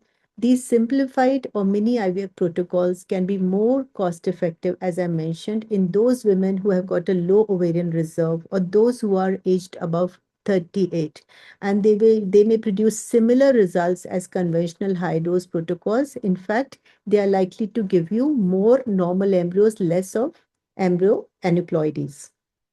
So when we set about doing a low cost IVF, what are the key components to be considered? Number one is mild stimulation. So we target using lower doses of gonadotropins or oral medication along with it, letrozole and clomiphene. So our target is to produce fewer but higher quality eggs. By lower dose of gonadotropin, I mean in a normal responder, do not exceed something like 225 IU of your HMG or FSH. And in a low ovarian reserve, a poor responder, do not exceed 300 IU, because the gonadotropin is not going to make the follicles which do not exist. So have a mental, reservation in increasing your dose beyond these guidelines. Second is your predilection or going towards natural cycle IVF. Of course, pure natural cycle IVF, though Louis Brown was born by natural cycle IVF, natural cycle, one follicle, one oocyte, retrieved laparoscopically, fertilized by IVF, a single embryo transferred, and the Louis Brown was conceived. But a natural cycle doing it in commercial centers will be leading to too many cancellations. It's difficult to time the LH surge. So even if you go for natural cycle, you try to modify little bit. It's called a modified natural cycle. You can use oral ovulagens, or you can give an HCG trigger to time the follicular rupture. Again, simplifying the lab procedures will make the lab procedures protocols more cost effective, and definitely remove the unnecessary add-ons in the lab. Start using locally manufactured injectables. Reduce your use of unnecessary disposables, gloves, things you clutter and just throw. Try to work more economically. And definitely now I saw a film where robots are doing ICSI. Multiple ICSIs being done by robots, though it may be viable in a very big commercial chain where, maybe 20 ICSIs are being done every day. But imagine installing a robot in your lab. What will be the cost? So cost effectiveness and safety evidence have to be considered. We have come to the conclusion as regards as safety is concerned, a simplified low-cost protocol and laboratory system will give us reassuring perinatal outcome. In fact, there is even a lower prevalence of low birth weight babies and preterm birth in low-cost IVF as compared to the conventional IVF, where sometimes the gonadotropin use, if you multiply 300 into 12, it can go up to, something like 4,000 IU of gonadotropin or more. When you break down the cost, the standard IVF medication costs anywhere between 50,000 to 80,000, 90,000 in India. The low-cost protocols where oral ovulagens are combined and the gonadotropin dose is reduced, you can reduce this dose. We have seen it, we have done it for our patients, because in Madhya Pradesh for some time, the Ayushman Yojana was there for IVF patients. So we had gonadotropin use for our IVF patients, which was as less as 15 to 20,000 to maximum 35,000. Now, sometimes in order to make the patient afford ART, we subject the couple or the woman to multiple unsuccessful, cheaper IUI attempts. But for those couples where they cannot even contemplate IVF, some good primary IVF, one good primary IVF cycle done in an economical manner with cost cutting would be more cost effective and successful as compared to multiple IUI attempts. And of course, I'm a big proponent of avoiding add-ons which do not work and where there is no evidence. Most of the add-ons have been conclusively proven to be backed by very low quality and low quality evidence. There are hardly less than five uh, add-ons in ESHRE which say they are backed by moderate quality evidence. Most of the evidence is very low quality and low quality. So whenever you're planning for your patient a PGTA, immunoglobulins, ERA testing, advanced imaging, please remember that you're going to increase the cost exponentially. In that money, you could have done another cycle for her. So while low-cost IVF is generally safe and effective, it is not ideal for everyone. This is a disclaimer. In a woman who is affording one conventional cycle, she wants a high egg yield, she wants cryopreservation, she wants the vitrification of her embryos, she wants segmentation of the IVF. Here, traditional high stimulation IVF can give her a higher chance of cumulative live birth. So, this is how the first test tube baby was born in 1978, and IVF treatment has since benefited millions of people who experienced infertility. And lots of infertile couples in India also. I will give you some figures, and the main reason why the cycles are not going to completion or people are not coming forward despite fertility issues is the financial constraint. So in developed countries and third world countries, now there is a system in place where there is a government registry and the government bears the full cost of the partial cost of one or two cycles, but then they have a waiting list and there are certain age groups which are included, some are excluded. In India, as many as 30 million couples are now suffering in infertility, from infertility in India. And today I was listening to something on YouTube which said that the total fertility rate of India has fallen from 2.1 to 1.9. So there was a CEO of a leading IVF chain who was speaking on YouTube that since the total fertility rate of India has reduced from 2.1 to 1.9, there is a bigger requirement for us to start new chains, new IVF centers, because we are not in the replacement level also nowadays. We are not replacing ourselves with our children. In fact, when you go south of Maharashtra, there are even families where sometimes not a single child is being, born. So this is a unique problem of developing countries, and India is gradually developing, but still, a large part of a country is rural India, where there are problems of high maternal mortality, malnutrition, people are dying of infectious diseases. So health policy makers simply do not have time to give attention to ART. And they focus on family planning programs and saving children and reducing the mortality of mothers. So, having said that, we have a large population of women in India who are infertile and they do not have government support for the treatment. They don't have insurance cover. What is interesting is that they are subjected to physical abuse. They face divorce and so many other things from husband and his family. But these women, when you compare them to their fertile counterparts, they also are subjected to more of physical abuse and violence. So India has got other social stigma. I'll not go too much into this, but we have younger marriages. The goal of the family is to have a child as soon as possible. So the social stigma and community isolation, family harassment starts right from the beginning. Sometimes there are inheritance problems. Social security is non-existent. So these infertile couples feel that what will they do in old age? They don't have any financial or emotional security because children are supposed to be even doing your, rituals related to your death. So this is all that unique problem of India. Though WHO way back, like 25 years back, WHO had stated that infertility should be recognized as a public health issue. Policy makers and health staff should give attention, and as far as possible, government programs should integrate the reproductive health programs in their wing. But India and so many other Southeast Asian countries, ART is self-financed. Cost is a major deterrent, and so many of the patients, they after initial consultation only, 75% of these patients back out because they don't know how to get it forward. At the most, they'll do one cycle. There are so many patients who do one cycle with you, who do the basic investigations with you, but they don't have money for the second cycle, so they just disappear. So our aim should be to convert despair into hope.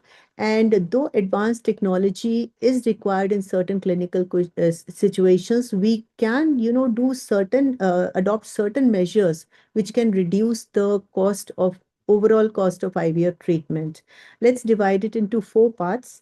Number 1, simplify the investigations. Number 2, reduce the cost of ovarian stimulation.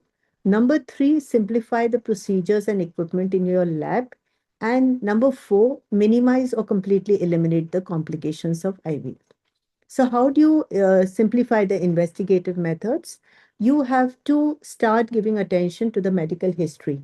Sometimes in a busy IVF clinic, though the counselor gets more time with the patient, there is nobody to actually take a proper medical history from the patient, and the poor patient's medical records are hardly read with carefully or page by page. So I devote, at least to a new patient, I devote personally about 15 minutes wherein I just scan her old records, and we sort of segregate the useful investigations from the ones which are simply prescriptions or not of use any at all. We do not duplicate or do unnecessary investigations. And remember, WHO has also concluded that a manual semen analysis, done according to the WHO criteria is more reliable, and it is definitely not inferior to a CASA or an expensive computer-aided system for which you will spend 5 to 6 lakhs. So this is how you can make your investigation simple from the history. I stress because from the history you can, take out so many points, like whether this lady had any abortion, premarital, any criminal abortion, whether she had contact with any person in the family who had tuberculosis, any other history of repeated UTIs. So all these things from the history can make you suspect probably a tubal factor or a endometriosis or some intrauterine pathology. Now coming to AFC and AMH, both of them are very, very important. But if you have an ultrasound machine with good 2D resolution, that is like your left arm, your right arm, your brain, everything. So you don't need a very fancy machine with digital function or, those beautiful printouts, reports, or 3D imaging is not that necessary, though it's an add-on which is useful to you because you have to see Mullerian anomalies also. But AFC, doing an AFC is very much required, and you should be well trained with it. You can have a simple machine. A simple good ultrasound machine is costing nowadays less than 10 lakhs, less than 8 lakhs. You can invest in that. Another important investigation is hysteroscopy. Hysteroscopy is again an investment. The cost is coming down. In every conference, you get people who are eager to install hysteroscopes, and the setup in your OT, it can be adjusted very easily. So hysteroscopy can be converted into a daycare procedure. The patient just comes, gets admitted for a couple of hours, and you can treat, submucosal fibroids, polyps, septa, lice adhesions, discharge the patient in the evening, use office hysteroscopy equipment. So now, in order to reduce the cost, you can convert your ART center into a one-stop fertility clinic. A one-stop fertility clinic means you call the patient. The patient always nowadays, they call and come, or they message, or they text, or they sort of, contact you on Google. So you have to basically tell the patient to come on day 5, 6, 7, 8, 9, 10, 11, some suitable day where you can do all the tests. All the tests means a good TVS, maybe some blood tests if you need, but you can do HSG, you can do an office hysteroscopy. If necessary and the patient is ready, you can even do a laparoscopy. So these are the ways you can reduce the transit cost of the patient. And so many of these patients will come with their husband. So when the wife comes with the husband, he will leave his work. She will probably take leave because so many of my patients, they're teachers. So they're very worried that how will we come from school? Exams are going on, board exams, and many of their cycles we do in the summer vacation. So always try to reduce the visit for your patient and try to adjust your schedule according to them. Another thing which is overrated is AMH.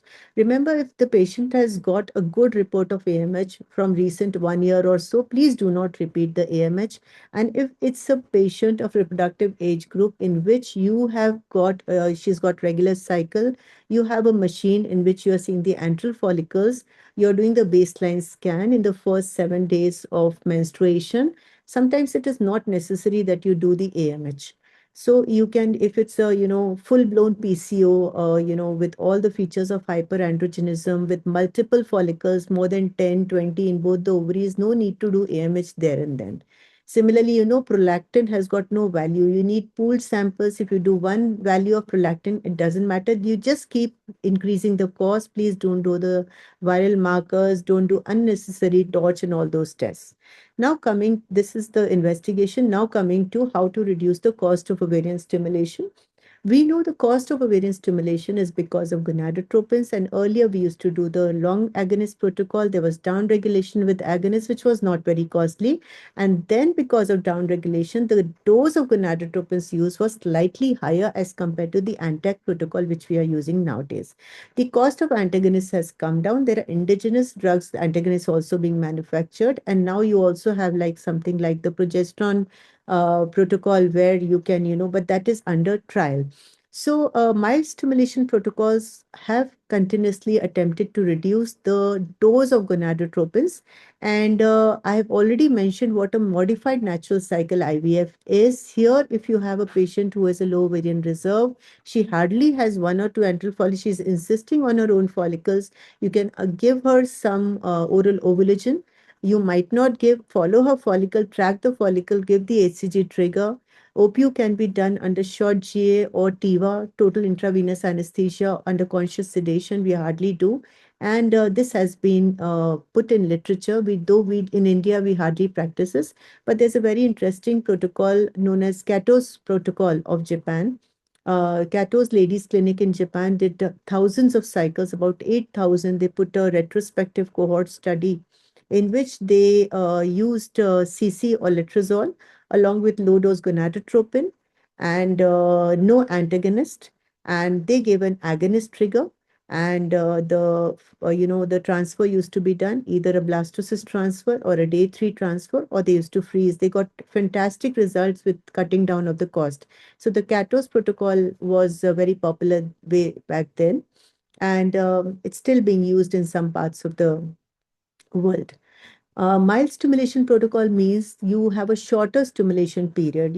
Obviously you have to start from day 2, 3, 4 your gonadotropin if you're going to start. But if you give oral ovulation, you can delay the start of the gonadotropin by a couple of days, overlap them, and then go to the final where you want to trigger. And for the trigger, at least the dominant follicle more than 18 mm and the rest of the follicles above 15 mm, you can give the trigger. Trigger is your choice. If the patient wants a fresh transfer, you have less number of follicles, you can give an HCG trigger, 5K is enough, and do a day 3 transfer. That is also a cost-cutting method because you're not extending the culture method. A good unnecessary viewing of the embryos or seeing the 2PN or day 2 embryos is not required. You simply do an early day 3 transfer and you're likely to get good results. It has also been suggested that mild ovarian stimulation protocols may give you oocytes of better quality, embryos of better quality, and more euploid embryos have been formed using mild stimulation because the excessive dose of gonadotropins can cause certain aneuploidies in the human pre-implantation embryo. This is in human reproduction. The main advantage of using oral ovulation, especially CC is a time-tested drug, is that we know all about CC. We know it's not teratogenic. We know it's orally administered, low price, widespread availability. You can start the patient on CC, continue with gonadotropin. The major disadvantage in fresh transfer is the anti-estrogenic effect on the endometrium, which can hamper receptivity. So CC has been very popularly used with gonadotropin to reduce the total usage consumption of gonadotropin and lowering the cost of the cycle. Instead of CC, we can also use letrozole. Letrozole, there's another very interesting protocol where you give about 20 mg of letrozole, that is about 8 tablets. 2.5 mg into 8 tablets or 5 mg into 4 tablets you give on day 2. Wait for about 36 to 48 hours, then you start your gonadotropin, because that gives a flare effect, and 3 to 4 follicles will form from letrozole in low reserve patients. And there has been a report of ongoing pregnancy rate of 27% even using letrozole and reduced dose of HMG. Of course, here the dose of HMG, you can cut it down to 150 IU per day and really reduce the cost of the cycle. The articles you can see infertility, sterility in human reproduction. They have been cited very often. At present, this regime is quite effective because it is appropriate to use aromatase inhibitors where the limited resources are there and the overall cost of treatment has to be reduced. And now letrozole is now freely available in our country. And I freely combined letrozole with gonadotropin in order to do the cost cutting of IVF cycle. Coming to the lab procedures, laboratory procedures can be made as complicated as we want them to be. So you have to consider whether this patient really requires ICSI or IVF will do. You have to assess the male factor, IMSI, PICSI, PGS, PGD, time lapse, embryoscopes, investing in embryoscope, investing in laser hatching. I got a cryo machine all the way from Australia. It's just lying like that because the very next year vitrification came. So I have one friend who has got 4 embryoscopes in his clinic and he wants to sell them off, but he doesn't know what to do with them now. So these are all the add-ons you have to really think before investing in them. You can simplify the procedures in lab. A word about InvoCell. InvoCell is very interesting. So I took a little bit of information today from internet that how does intravaginal fertilization and incubation of oocytes and sperms, can it be done in a vagina? Can the woman's vagina replace the incubator? This technique was actually started. It is a cost-conscious option. Uses a woman's own body as an incubator during fertilization and leads to early embryo development in this container, in this device, along with the retention diaphragm. And the embryos are then taken and transferred into the uterus. So InvoCell, how it works is by intravaginal culture. The doctor places the culture device inside the retention device like it's shown over here.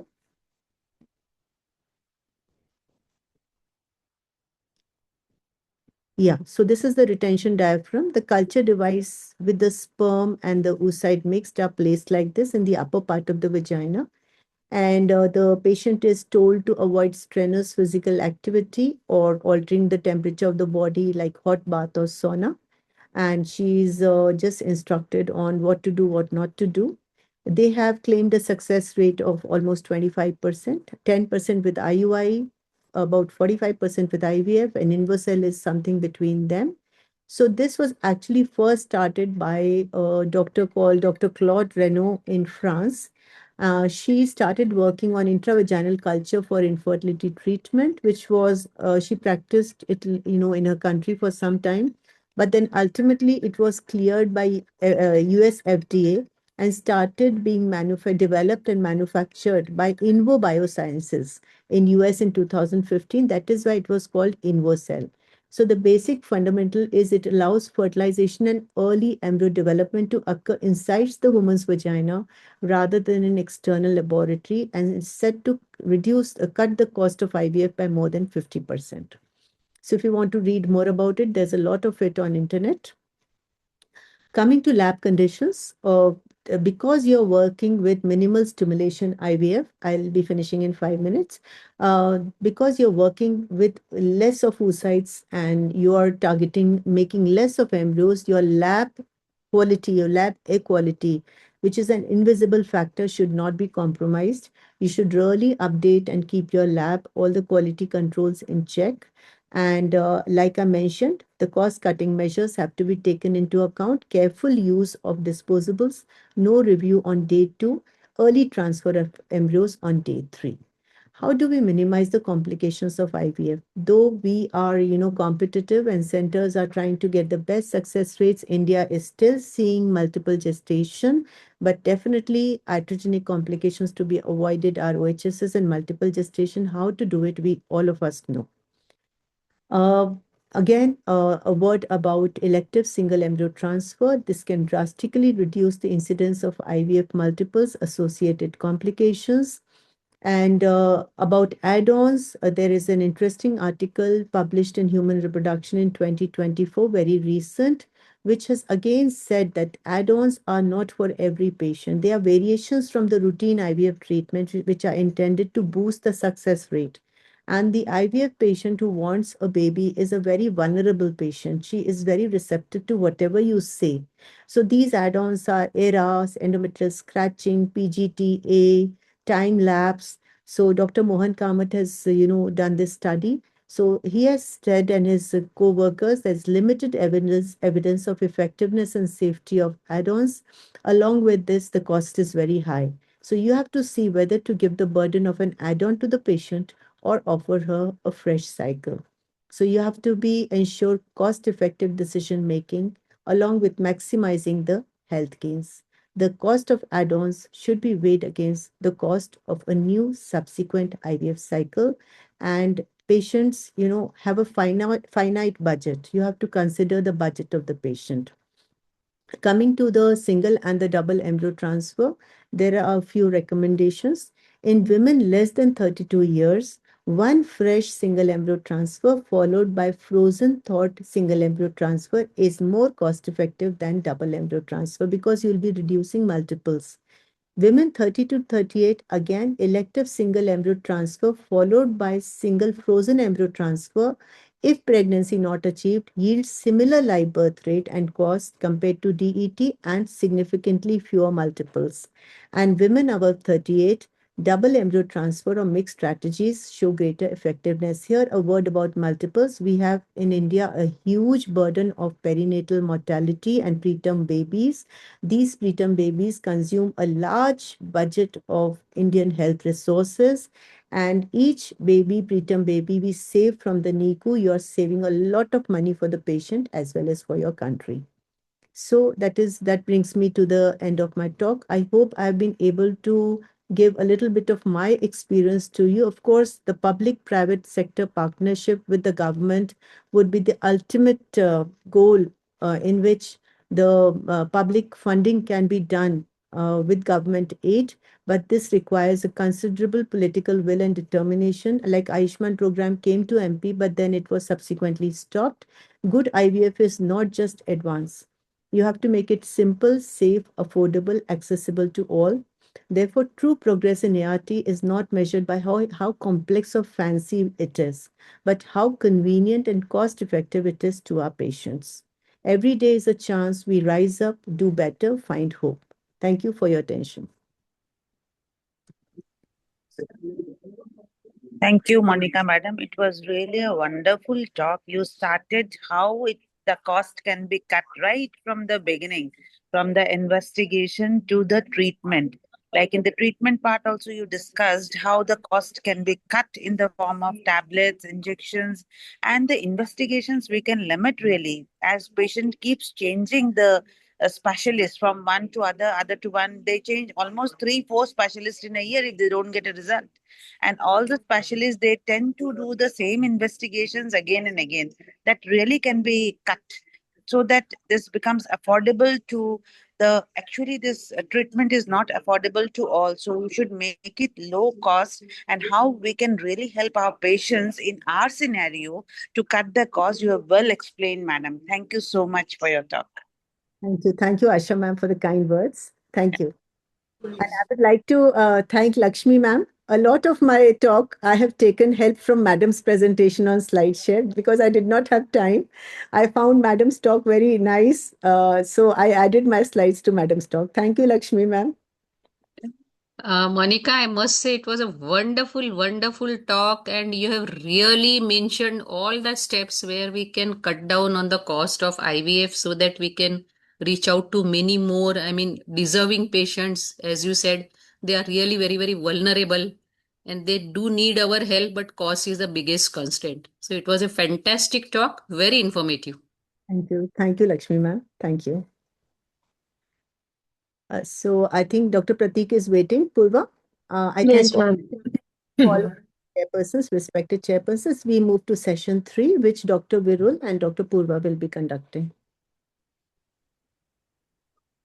Welcome, Dr. Pratik. Welcome, sir. So now moving to our third session, that is panel discussion, low cost IVF decoded hype and hope. So to moderate the session, we have with us Dr. Pratik Tambe, sir. Now I invite Dr. Monica Singh ma'am to introduce Dr. Pratik Tambe, sir. Not required. This is an old CV. Dr. Pratik, I would just say that he is the encyclopedia of FOXY as well as ICOG and ISAR. So there is no topic under the sun he can speak on. He has recently taken over as secretary of ICOG, and we always look up to him for great, great academic inputs and deliberations. All yours, Pratik. Thank you. Thank you. Do you want to invite the the panelists as well, please? Yes, sir. I'll shortly invite.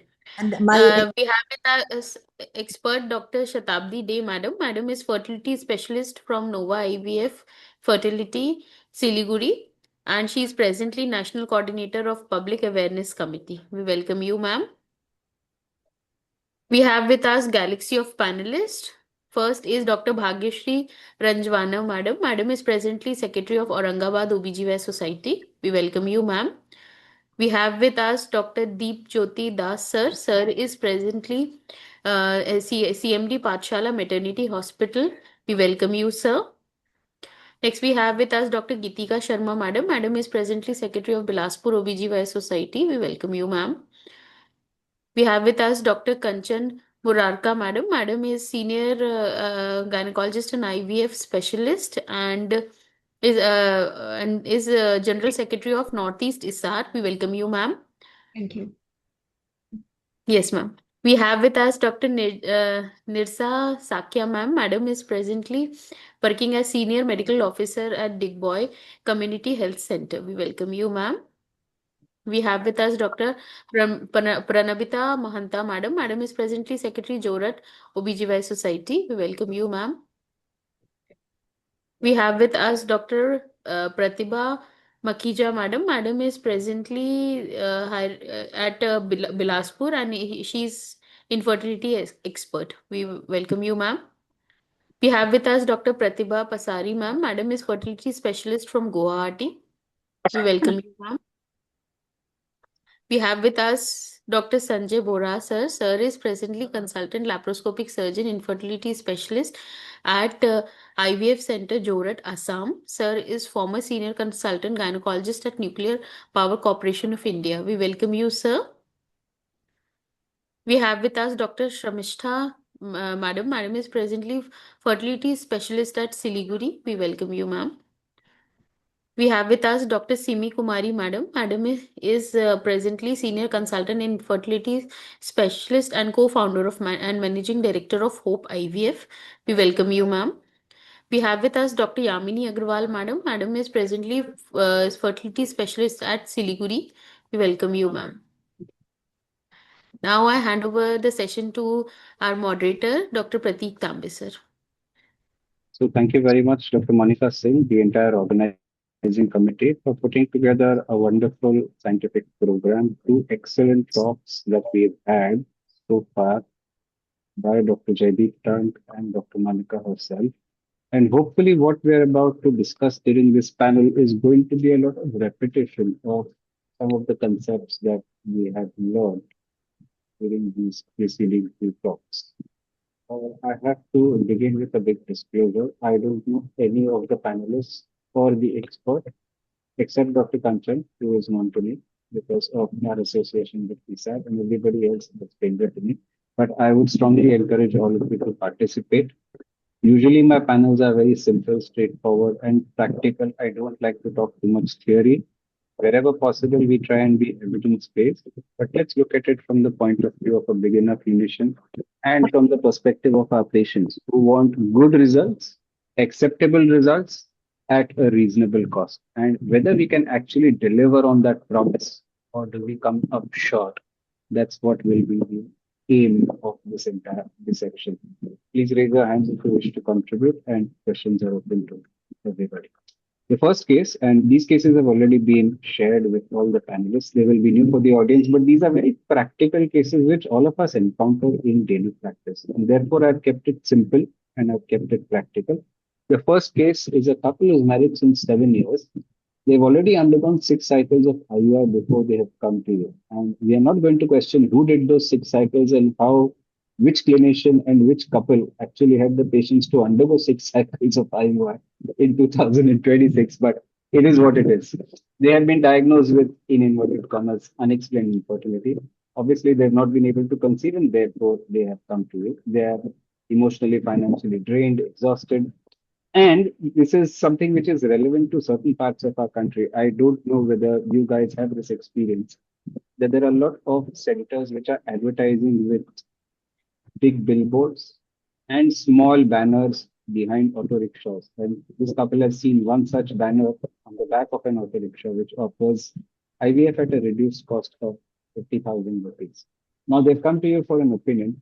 Let's start from the basics and inquire what could be the possibility of, what could be the possible cause of infertility in this couple.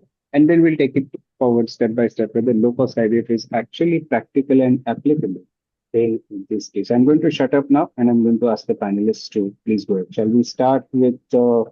Bhagyashree? Are you there? Can I request everybody who's present to switch on their videos and keep yourself unmuted so that we can have...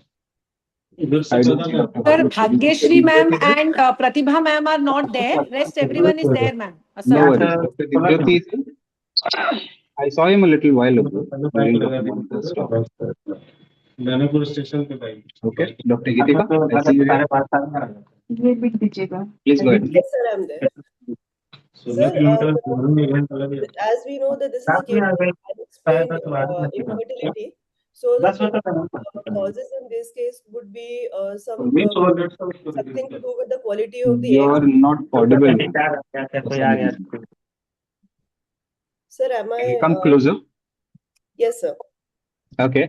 Sir, am I audible now? Yeah, a little better now. Go ahead. So the probable causes of unexplained etiology would be something to do with the quality of the eggs. Very good, fantastic. That's one of the most common causes. But in this particular case, I think the lady is just 32. So that is unlikely to be a cause, you think? With no prior history of surgery, no major family history. Possibility could be there. But so maybe lower down on the list of causes, yes? The quality of sperms, because DFI, Day Fragmentation Index, has not been done. That has not been done, or probably we don't know anything about it. Since they've undergone 6 cycles of IUI, that would be a very good starting point for investigation, ruling out the male factor. Very good point. One thing I would like to say, sir, it's the basic thing like a perspeculum and a PV examination to rule out. Oh, yes, that's always important. Thank you. Endometritis or any pelvic pathology, PID kind of a picture, which again needs to be taken care of. Then the advanced things like maybe a early stage endometriosis, or possibly endometriosis is a very real possibility in this case. Or some immunological causes which might need assessment in these cases. Okay, I think that's a good starting point for the discussion, that you would require to look at male as well as female causative factors. Gamete quality is one of the prime reasons for having unexplained, in inverted commas, unexplained infertility. Broadly, you can divide them probably into a failed fertilization or a failed implantation, and then take it from there. Failed fertilization is primarily owing to poor gamete quality. And failed implantation is a very real nightmare because it results in a lot of missed pathologies, especially endometrial pathologies. I see Dr. Shatabdi raised her hand. You are the expert, so we will come to you at the end. Who's next? Dr. Kanchan, Dr. Nirja. Are you there? I saw Kanchan a little while ago. Yes, so I'm there. Hi. So nice to Bolo. always be in your panel. Yes, it's like a friendly conversation. Yes, sir. And too much to learn also. So now, if you think that this could be an endometrial pathology masquerading as, in inverted commas, unexplained infertility, how would you like to start the investigation? Investigation. Sir, like basic investigations will start with the sonography, the TVS 3D. And Yes. if HSG has not been done, then I would like to go ahead with an HSG also. Since they've undergone 6 cycles of IUI, we presume that tubal patency has been proven at some point Yes, of sir, time. just yeah. If it is not done, then we can do that. The reserve over in reserve, we need to see because she's 32 years Correct. of age, We've already and so talked about that. the Specifically for AMH and the endometrial hormonal pathology, is there profile. anything you would like to do? Sorry, In the sir. old days, we used to do this test called mid-luteal progesterone. Does it have any value anymore?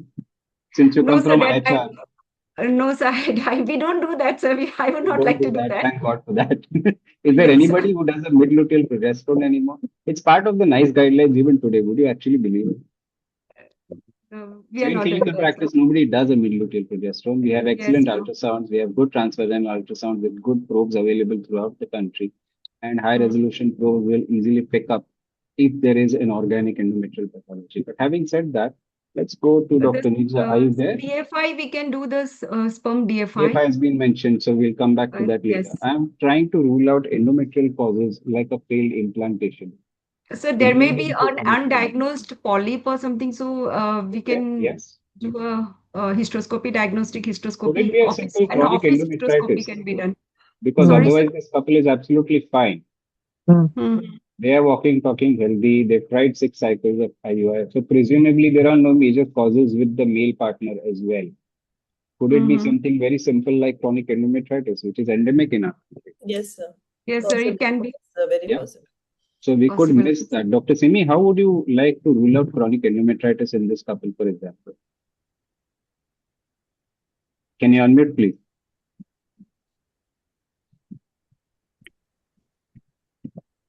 Sir, by the look of the endometrium on hysteroscopy, it can be ruled out. So Or you would over need the to do a ultra. hysteroscopy. You would need to advise a hysteroscopy. Yes. Correct? Yes, sir. So if you look at Western guidelines, they usually say that you undergo 1 or 2 cycles of IVF. If that fails, then you do a pre-IVF hysteroscopy. In fact, it's not even a pre-IVF hysteroscopy, it's a post-IVF hysteroscopy. What is your take on that? Should we do a pre-IVF hysteroscopy? Should we do a post-failed IVF hysteroscopy? What makes more sense to you in clinical practice? Pre-IVF. Pre-IVF is better, right? Because we are answerable to our patients ultimately. Yes, sir. The NHS is not paying, the government is not paying for this IVF cycle. Patients are paying, and for every cycle that they spend, they have to do a lot of cost cutting, a lot of saving behind the scenes, borrowing, taking loans to undergo even that one IVF cycle. So in India, probably it would be worthwhile before you ran a cycle in such a patient to rule out endometrial pathology, do a hysteroscopy with a CN treat, rule out chronic endometritis, maybe take an endometrial sample and send it for histopathology. Does that make sense, Dr. Yamini? Yes, sir, to some extent, but in certain scenarios, we are increasing the cost at the first go if we are. So you would rather let the patient undergo 2 IVF cycles, have them fail, and then do a hysteroscopy? Yes, sir, usually we do that, sir.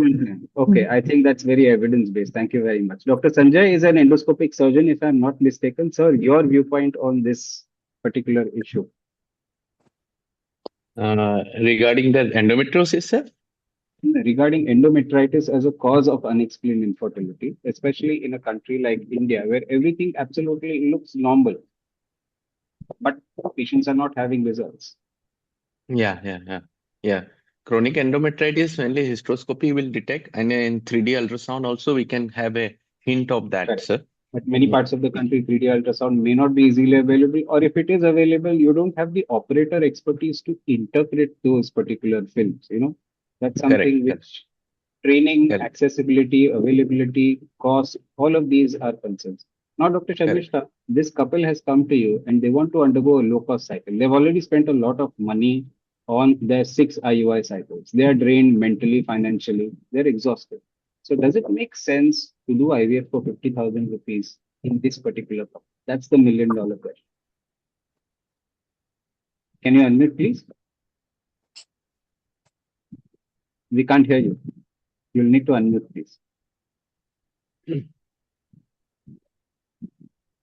We still can't hear you. Dr. Shatabdi, you had raised your hand a little while earlier. Yes, sir. I'll come back to you. Sir, I would just like to add one thing over here. Yes, Before subjecting the couple to further test, should we not review the IUI cycles done earlier? That's a very good point, and I'm very happy you brought that up because we Yes, sir. assume that everybody is like us. They document their cycles. Exactly. They show what stimulation protocol was used, what was the Exactly. endometrial thickness when the trigger What was the time at what the IUI was done? Post-wash parameters. We assume, in good faith Exactly. that all this is documented. But in many parts of the country, patients don't get these records. They don't get these reports. They stay with the clinician. Yes, And sir. they only are able to verbally tell you that we underwent X number of cycles. Sometimes you may be able to elicit the history that yes, gonadotropin injections were taken. And often they'll be able to tell you that everything was fine. We were told everything is okay. But when it came to the beta HCG test, It was negative. the test was negative. And sir, in spite of the law, there are still places where the sample is prepared at a normal pathology lab. Oh, So yes. That's a reviewing the whole- previous history is, That's a whole I think, separate discussion. yeah. But then we have to debate low cost IVF. So let's not get sidetracked. Look, Yes, sir. Deepika has Yes, raised sir. her hand. Yes, ma'am. Sir, at 50,000 rupees, I don't think so. IVF is possible, sir. If Okay, so anyone we'll is come back to you regarding the Yeah. cost effectiveness because you're the expert on the panel. Dr. Deepika, you had raised hand. Please, So sir. we can definitely reduce the cost of IVF by subjecting her to some So can I low ask you in inverted commas, what is your definition of reduce and how much would you reduce? What is your standard rate and what is your reduced rate? Because that varies from person to person and clinic to clinic. standard rate definitely sums up till the transfer. I think it's somewhere between 1.5, 1.6 lakhs, but we can definitely reduce it to 70, 80,000 if we reduce the Okay. cost on the stimulation, sir. Because All right. absolutely a no to the recombinant injections. We Okay. can, as ma'am said, Shatabdi madam, that she has already underwent 6 IUI cycles. So if we know that she has Okay. already taken Letroz or maybe a combination of Letroz with gonadotropins, that is how Okay. we can decide the dose of the injection, HMG injections, which she needs to. So primarily what you're saying is instead of using recombinant or expensive injections, you would go ahead with HMG. Maybe you would go ahead with a slightly lower dose than a Yes. convention stimulation. So And dose, therefore you would be able to do it. so dose actually, because we cannot reduce the dose in her case because she's already she's only 32 years of age. So she might Correct. be having an AFC of maybe 8, 10 or more, a reserve of more than that. So So would you give reducing a the dose. conventional stimulation or would you give a lower stim? So I will preferably stimulate her with at least 225 HMG along with Letroz Okay. 2.5 twice So a that day. is not a reduced dose. That is a conventional dose for all But sir, practical purposes. yes, sir. I But think then that, you would be able to do it for around 70, 80,000. That's what you feel. sir, if we don't Now, can I get ask you a very important question? At 70, 80,000, would you get equivalent results as compared to a standard conventional program? Because that is what the patient wants. They want the same success rate or a better success rate with more patient-friendly IVF and a reduced cost burden. Is it there's no possible to no deliver that in evidence. this particular country? So there's no evidence as such that HMG use will somehow deteriorate the results in these cases. So Okay. whatever we are doing, because she's already emotionally drained out, we So will do you it feel it's effective. perfectly possible to give an acceptable result even at that price point. Okay, Dr. Sharmishta has managed to unmute herself. Please go ahead. Sorry, sir. Good evening, sir. Good evening. Sir, at this rate, it's there will be compromise in the low cost IVF. Always there is a lesser success rate than the conventional IVF, and with this Okay. rate, like lab results, like lab will be compromised. Correct. Daily So can you, transfer. for the benefit of our audience who may not be an IVF audience, they may be general OBGYNs, they may be trainees, they may be students.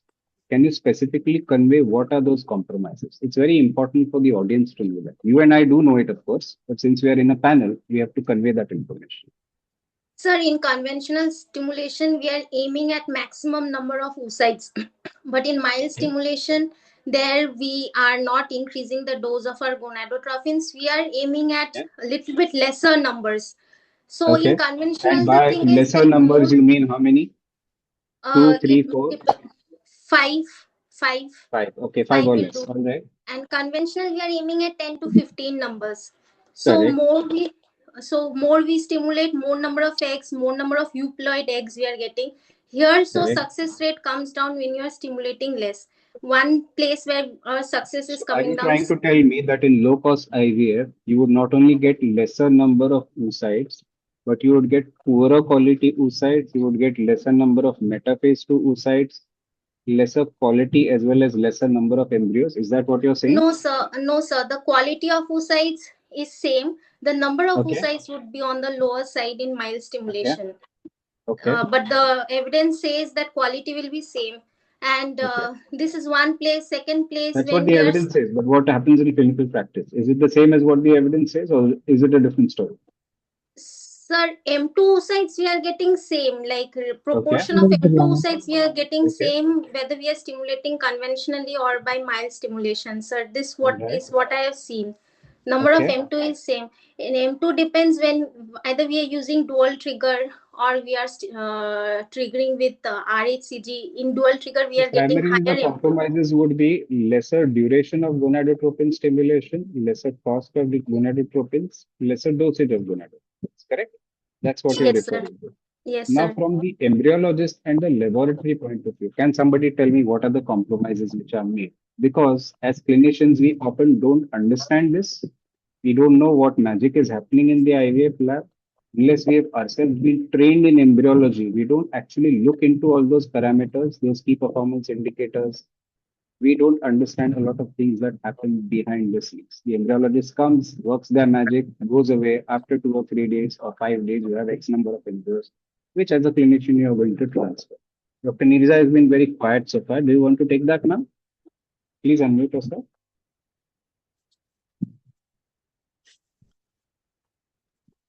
Good evening, sir. Good evening. So what are the embryology compromises that are done to achieve low cost IVF at a particular price point? Sir, starting from the infrastructure setup, Yes. so there might be compromises right Very from good. the entire setup that we are doing, and Okay. not taking the standardized procedures Okay. in maintaining So the the SOPs are not infrastructure. followed. Okay. Yes, and then comes the next the hygiene part that we need to Yes.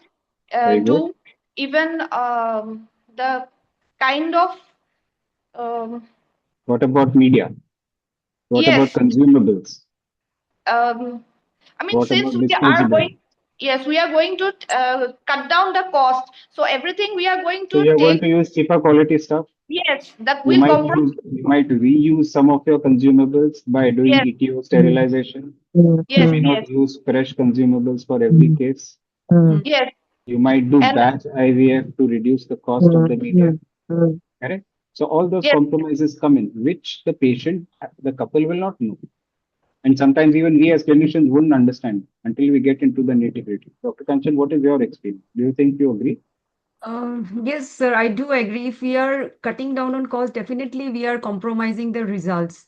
Starting from the patient stimulation to the lab features, the infrastructure of the lab, and this case seems to be an unexplained infertility. So, fertilization failure may be a cause. We may need ICSI, but how Excellent can point. we Very afford good. ICSI at such a cost? Correct. So, all these So you factors. might not do an ICSI at all and land up with 100% failed fertilization on day 2. Yes, sir. Because you wanted to do IVF, you wanted to avoid doing ICSI and save that extra 5,000-10,000 rupees for the patient and land up with a completely smashed cycle. Then how do we face the patient? Yes, sir, exactly. So Sir, if another we are thing going for low cost, definitely we are compromising the results. So instead of doing a low cost and compromising the result, we can give 100% in a first cycle itself so that the patient conceives.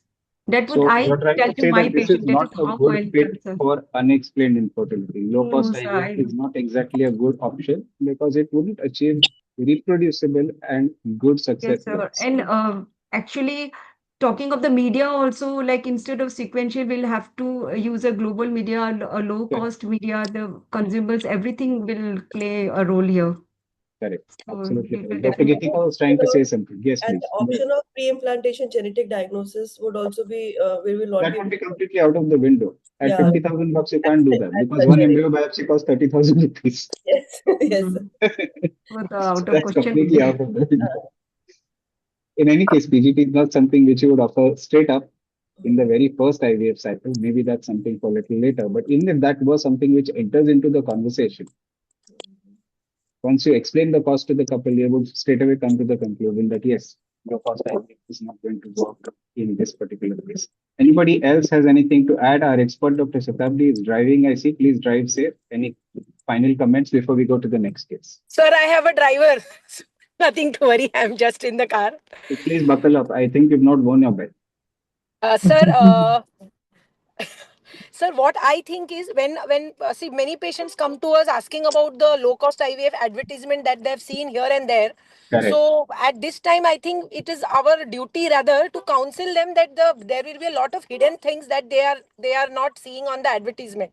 Yes. So The to fine print, making the terms and conditions yes, apply, which many of us yes. don't even bother to read. Yes, sir. So making the patients aware that those advertisements are going to have very many hidden costs is what is our moral responsibility as fertility specialist, I think. And then let them make an informed decision, sir. Thank you. That's a good point. And if you were to ask me, the way I explain it to my patients is, सस्ता हो सकता है या अच्छा हो सकता है. सस्ता भी और अच्छा भी is not practical in today's world. True. You can have something which is in between. You can have something which is very cheap. You can have something which is very good, or you can have a compromise somewhere in between. You can't have both at the same time. It doesn't work that way. And for the reasons 1, 2, 3, 4, 5. So I think we've delved quite a lot into this case. Let's go to the next one. This is a couple who's slightly elderly. They're married since 3 years. Again, it's a late marriage. Here, the female partner investigations are pretty much okay, except the AMH, which is 0.5 and is expected at the age of 37. Male partner parameters are all fine. Now, they've undergone one failed IVF cycle. She had 2 follicles. One grade B embryo was transferred, but of course, that was negative, and that's why they have come to you now. Now, they again want to try what is called as a self cycle with partner stimulation, but they don't have much money left for the second cycle, which is a very real concern in probably 90% plus of the couples that you and I see in clinical practice. So therefore, they want to now do a budget IVF. Now, I want somebody who's been very quiet so far. Dr. Simi is here. Do you want to take that? Yes, sir. So, how do you proceed yes, in this particular case? Sir, as the woman is 37 and having low AMH, and in the first cycle she has only 2 follicles were retrieved, so cut down the cost. It can be stimulated with the oral ovulation for the 5 days, followed by the gonadotropin 150. And so in one word, you could do the Shanghai protocol or the Kato Ladies Clinic protocol here. Sir, Shanghai protocol. This would I work. use in It's a such good type fit of here. case. Or even a PPOS? Yes, sir. For the at the place of the cetrelix, it can be PPOS can be used from. Okay. Now, my question to you is, you've successfully brought down the cost. You know you're going to get this 1, 2, maximum 3 follicles, which are going to give you 1 or 2 embryos. We don't know what the quality of those embryos is going to be. We are not going to talk about add-ons because that's a separate discussion. But at the end of your cycle, what would be the realistic success rates for this couple? And do you think it's important for us as clinicians to convey that upfront to the patient? That not Yes, only sir, are it we is. doing it at a cheaper cost, but the success rates would be either X, Y, Z. Yes, sir. Obviously, the success rate of the cycle will be very low, and it should be clearly conveyed to the Can you patient. define And what she is should very simultaneously. low for the purpose of the audience? What is very low? Single figures, double figures? Around 10%. 10 to 20%, sir. 10 to 20%, right? Yes. Right. 10. Now, the reason I'm asking you this question is because many couples who come to us, they are under the impression that IVF gets 100% success. Unless they've already undergone one failed IVF cycle, then they've gone to Dr. Google and done a lot of reading. Most couples feel IVF means 100% success. And that is when you have to sit them down, talk to them, explain to them, and then they will come to the perception that yes, even internationally, worldwide, in long case series, you get 40, maximum 50% success, right? And here, where you have poor oocyte quality, lesser number of oocytes, lesser number of embryos, you're going to have much lower success rate. Dr. Sanjay, would you agree? Yes, sir. Yes. So you think it is important for us to communicate upfront to our patients that their success rate is going to be low? Yes. Yes. They should not be laboring under a misconception that sasta bhi hai aur acha bhi hai. Correct. Correct? Right. Now, realistically, if you are going to give them 10 to 20% success rates, they are obviously going to ask you, doctor, what can I do to improve my success? Because I've already undergone one failed IVF cycle. So then what would you suggest? Anyone else wants to take that? Dr. Yamini? Yes, sir. First, we can at least look through the history and see if there is a history of any, like we can just at least tell them about their improving their lifestyle and add some Yes. antioxidants. Okay, so what is your and favorite poison of choice? so we usually use only coenzyme Q. Okay. And And you had good yeah. results with it? No, sir. Actually, I have not So seen you any can much use it any which difference. way, because you have to be seen as doing something. Yes, because the patients are also not satisfied if we are not giving them anything. So at least antioxidant will not harm them in any way. If they are affordable, they can take it. If I can ask you, Vitamin how long D, do you give the C can be antioxidant added to before it. you run your treatment cycle? Pardon, sir? How long do you give your antioxidant before you run your treatment cycle? No, Or is normally that it's not Sir, important? ideally we should give it for 3 months, but then we don't wait for so What do long you do in your actually. clinical practice? Do you actually give it for 3 months and hope that the patient will come back to you? No, sir. No, sir. No, You sir. don't, right? So this is No. all just theoretical. We give whatever Yes. we can for as long as we can. We pray to God that it works out. We keep our Yes, sir. fingers crossed. But at least we're not doing the patient any harm. Is that right, Dr. Deepika? Yes, sir. Yes, sir. Yes, sir. Okay. So So there's also now, sir, there's also this role of pre-treatment testosterone gel in such cases. That is yes, very something good. which we can. Yes. And have you used it in your clinical practice? Does it work? Sir, I have used it, but Okay. definitely there is some evidence-based thing that it enhances synchronizes the antral Instead follicles. of one follicle, you'll get two. Instead of two follicles, you'll get three. That is the practical difference that it means. Correct? Yes. Yes. Your 1 or 2 are never going to become 10. Yes. This is what the patient wants. They want 10. And they feel that by prescribing some expensive medication, the doctor is going to work like some Harry Potter's magic wand. So when you start it, it's important for us to communicate that we may get more number of follicles, we may get more number of oocytes, we may get better quality oocytes, and we hope that this translates into a better clinical pregnancy rate as per published evidence. But it's going to vary from patient to patient. Correct? That's Yes, important for us to yes. tell them. And that is why most of the ASHRAE guidelines, most of the ASR and practice paper recommendations say that add-ons really don't have much of a role to play in IVF, especially in patients who are poor responders. Correct me if I'm wrong. Correct? Yes, sir. Dr. Shatabdi, your viewpoint on add-ons in this particular class of patients, poor responders, where you're doing a low-cost IVF. Sir, practically speaking, retaining the patient is very important. So we really cannot give it to her for 3 months. She is going to run away. But if she is insisting on doing a self cycle, giving it to her for 4 to 6 weeks does not harm, sir. So coenzyme It Q10 doesn't do any along harm. with vitamin D, sir. Vitamin D also has been shown to be having some supportive evidence. So Yes. coenzyme Q10 with vitamin D should not will not harm. So we can give Okay. it if she's insisting on a self cycle, of course. Okay, Dr. Nirza, I wanted to ask you, besides all these add-ons that we are giving, besides these gels that we are prescribing, is there any particular protocol or gonadotropin which has been proven to yield better results in these patients? Do you have a favorite protocol for these kind of poor responder patients in fact? Sir, actually, for any kind of poor responders, it depends that whether the patient is mine exclusive or it has come from somebody else. So it's very Oh, important. Yeah, it's very important to I'm very understand. happy you brought up that point because sometimes the referring doctor will keep harassing you daily, twice daily. How is the progress? What is the EQ level? How many follicles? We've all been there, done that. So it's very important to understand the vibe of the patient, what they want. And sometimes like they just want to continue something in the, like the wife will tell that I want to continue something because my husband is pressurizing, although I don't want to take gonadotrophins. They sometimes tell it that way. Sometimes the husband comes and tells the cost is such a factor, but we want to keep trying something. Or sometimes also they want to take a break from IVF, yet they want to be on some supportive treatment so that they don't want to lose hope. Okay.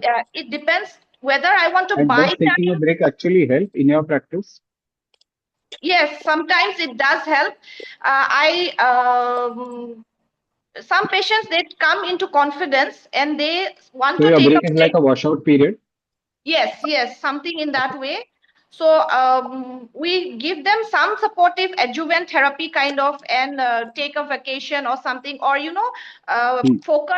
change the focus entirely to something different. And Okay. then like I would say So buying they don't time. want inside donation right now. They want a self-side. Yes. Okay. I'm going to close this discussion with one last question. Dr. Sharmishta, you've been very quiet. Do you think that embryo pooling is a good option in this particular couple? Do multiple small cycles of low-cost IVF with, say, a letrozole or a clomiphene protocol with minimal stimulation, minimal gonadotropins, get 1-2 embryos every time, and then pool all of them and then do a transfer? Does that work? Yes, sir, embryo pooling, because AMH is already 0.5. Correct. So And she doesn't want oocyte donation. yes, so this will help us in pooling the embryos and then selecting, because we are already doing mild stimulation, so that will not cost. Obviously, we'll discuss with the patient also, like if we do second times, third time stimulation, it will cost you this much. If they can afford with it, then we can collect the embryos and then we can do transfer slowly. So now this is very excellent in theory, but for Dr. Sanjay sir, in practice, how many patients do actually accept this concept of pooling? How many of them can actually afford multiple cycles, small stimulations and embryo pooling? That's very difficult, sir. It becomes costly for them again. Exactly. So in theory, it sounds very nice. It's very practical. You get the best quality embryos every time. You save them painstakingly, one embryo per stop. But then the costs keep adding up. They keep mounting up. So it's not really IVF light. It's not Yeah. low cost IVF at the end of 2 or 3 stimulations and 1 staged or 2 stage transfers. It Yes. becomes equivalent to at least 2 conventional IVF cycles. Correct me if I'm correct. Yes. Correct? Yes. Perfect. Any closing remarks, Dr. Chatarthi? Then we'll go to the next case, the last one, because we're almost out of Sir, time. I think, as you said rightly, with this embryo pooling, sir, sounds very good theoretically. I have done a few of them. Unfortunately, none of them have come out to be positive, sir. I'm So very after happy you doing, said that, because there are and very after few doing clinicians who will 4, say that 5, my cycles don't work. no, It's a sir, very brave after IVF clinicians who admit that. Sir, after doing 4, 5 cycles with them and then not giving a positive result is going to be very bad. I don't know. I don't think so. That Yes. is something that we can deal. We should have to deal with.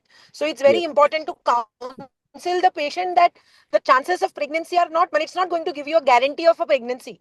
It's a good method. If you can do it, but it's not going to give you a guarantee of a pregnancy. So But at facing a least it will negative increase result your after, cumulative pregnancy rate yes, sir. after, say, 2 transfers, Yes, which yes. you would aim for at the end of maybe 2 or 3 stimulations. Practically only can be done after intense counseling of the couple, sir. Intense counseling of the couple. Correct. And sometimes that is the reason why people like me have lost all our. The last case is a case where there's a male factor. It's 1 million, 10% motile, 98% abnormal forms. They are from a low socioeconomic strata of society. They have taken a lot of medical management, but there's no improvement to the male parameters. The female partner is absolutely fine. Somebody, probably a general practitioner, has suggested donor insemination, but that is not acceptable to the couple for family, religious, etc., whatever reasons. And therefore, now this couple has been referred to you for an ICSI cycle. Now we know that the female partner is fine. She's going to have good ovarian response. We know that the male partner has very sad poor sperm count, but ICSI should be possible in this couple, 1 million with 10% mortality. Yes, sir. Is Yes, it possible to do a cheap IVF cycle in this particular couple? I'm Yes, going to sir. ask somebody who's a little quieter. Dr. Simi, do you want Yes, to take sir. that? Sir, yes. Women is just 27, so she must be having good ovarian reserve. So mild Correct. stimulation can be started with, and the sperm selection should be a challenge. Like the person is having 1 million only with the 10% motility. So this could be So I'm a going to make a challenge. very And other, ridiculous statement here, if you permit me. You will actually need to call an embryologist for this cycle. You can't do your IVF quietly by yourself as a clinician and get away with it. You will actually need an embryologist because they are the ones who are trained in ICSI and they will be able to pick up the best sperm and do ICSI with that to give you good results. yes, sir. Yes, There sir. are many clinics which cheap out on the cost of an embryologist also in low cost IVF cycles. That's what I'm trying to convey.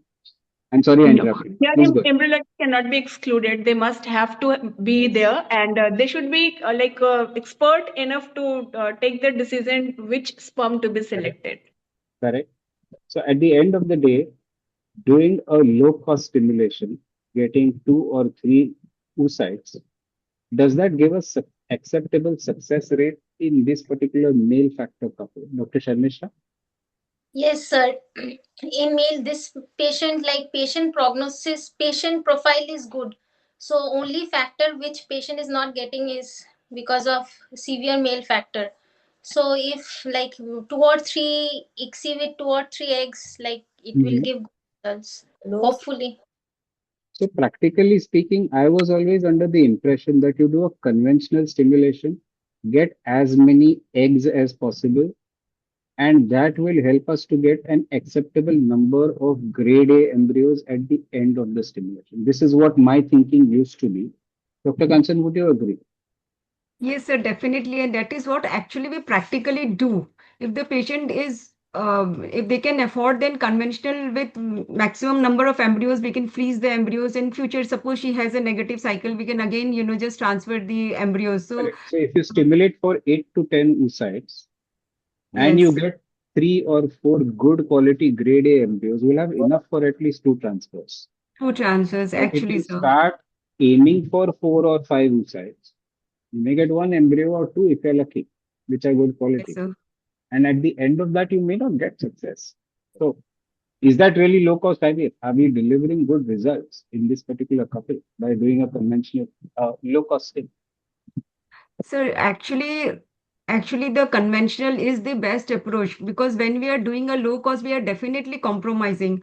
But Yes. sometimes in our practice, we do get patients who are, very poor, and you feel like doing something for the patient. So with counseling that, okay, fine, I can try one cycle at this much money. If you are having this with this, I can try one cycle. So in this, with low minimal So is it better stimulation you and tell fresh them to save up for transfer. 6 months and come back after 6 months Yeah, sir. and do a That's conventional what. cycle rather than waste their money now and do a low cost cycle? That's what, sir. Actually, actually, these It's are a very very difficult difficult choice to patients. make, right? Yes, sometimes we are in a double mind what to do with the patient also when they You are don't want to saying lose we the don't have patient. money. We don't want to lose the You don't patient want to also. miss out on your But this, targets, how but many this cycles you patient want to is do per month, but at the same time, you want to achieve acceptable success rates. And that's the expected. dilemma. But this patient is just a 27-year-old, so age is also in her favor. So in such cases, we get more of euploid embryos. So she may just success So rate. there is very good oocyte quality. That is not a concern in this case. It's the partner's sperm. See, all said and done, the embryologist will pick up and will fit clean sperm. But we don't know what DNA fragmentation that sperm has.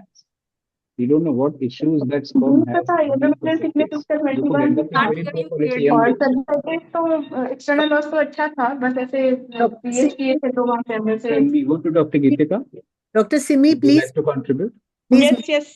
Yeah. Sir, And I'm sorry, I didn't hear the question, sir. No, the question is, would it be better to wait for 6 months, ask them to save up a little money and do a conventional stimulation so that you get good number of embryos, Yes, good sir. Sure, quality sir. embryos, or you Yes, sir. want to go in all guns blazing with a low cost IVF and theoretically end up with a much lower No, sir, success rate? because here she has a sperm Actually, partner issue. She has the male partner is there is a problem with the male partner. So Correct. we will need much number of eggs to get those 2 to 3 good Yes, quality embryos. So it's better that's to go ahead exactly with what I the used to conventional think. cycle. That was exactly my viewpoint. So low cost IVF doesn't necessarily work. It may be in severe male factor, right? Dr. Sharmishta, you would agree? Yes, sir. Dr. Nirja? Sir, I'm just putting forward a question in a different way. Okay. Like suppose, the patient is financially so poor, or maybe they cannot be able to arrange for ICSI, and they are confused. Shall we give them like an option for IUI donor? No, that has already been given to them, and that is not acceptable. That was there in the previous slide. That's not acceptable to them for various reasons, family, social, religious, etc. So that's not something which we are going to enter into the conversation at all. Okay. So So can I we'll just ask you a ask general them. question now?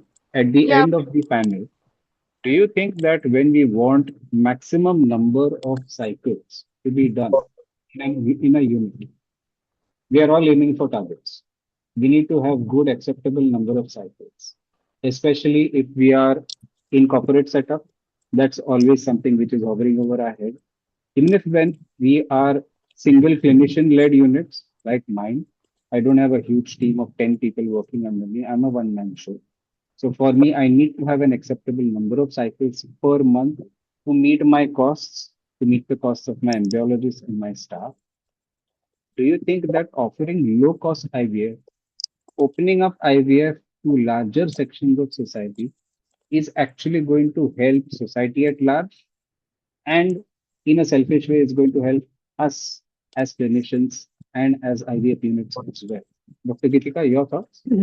Ultimately, the results matter. So even if we have done much number of cases in a cycle and we've not delivered the results, the mouth-to-mouth publicity is going to go against us. So there's no point in Exactly. going down on the rates and compromising the results. It's better that we do fewer number of cycles, but we do keep our results at par with the percentage at least should be So at. back to the same argument, it cannot be Sasta bhi and Acha bhi. It can be Yes. either of the two.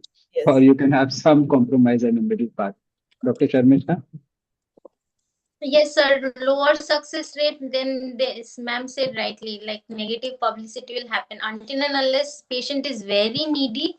We should try to ask them to wait for a few months, collect the money, and then come back for conventional So stimulation. individualization, ensuring that the right couple is offered IVF life at the proper stage in their reproductive career. I think that is what both of you are emphasizing. Dr. Simi, what would you suggest?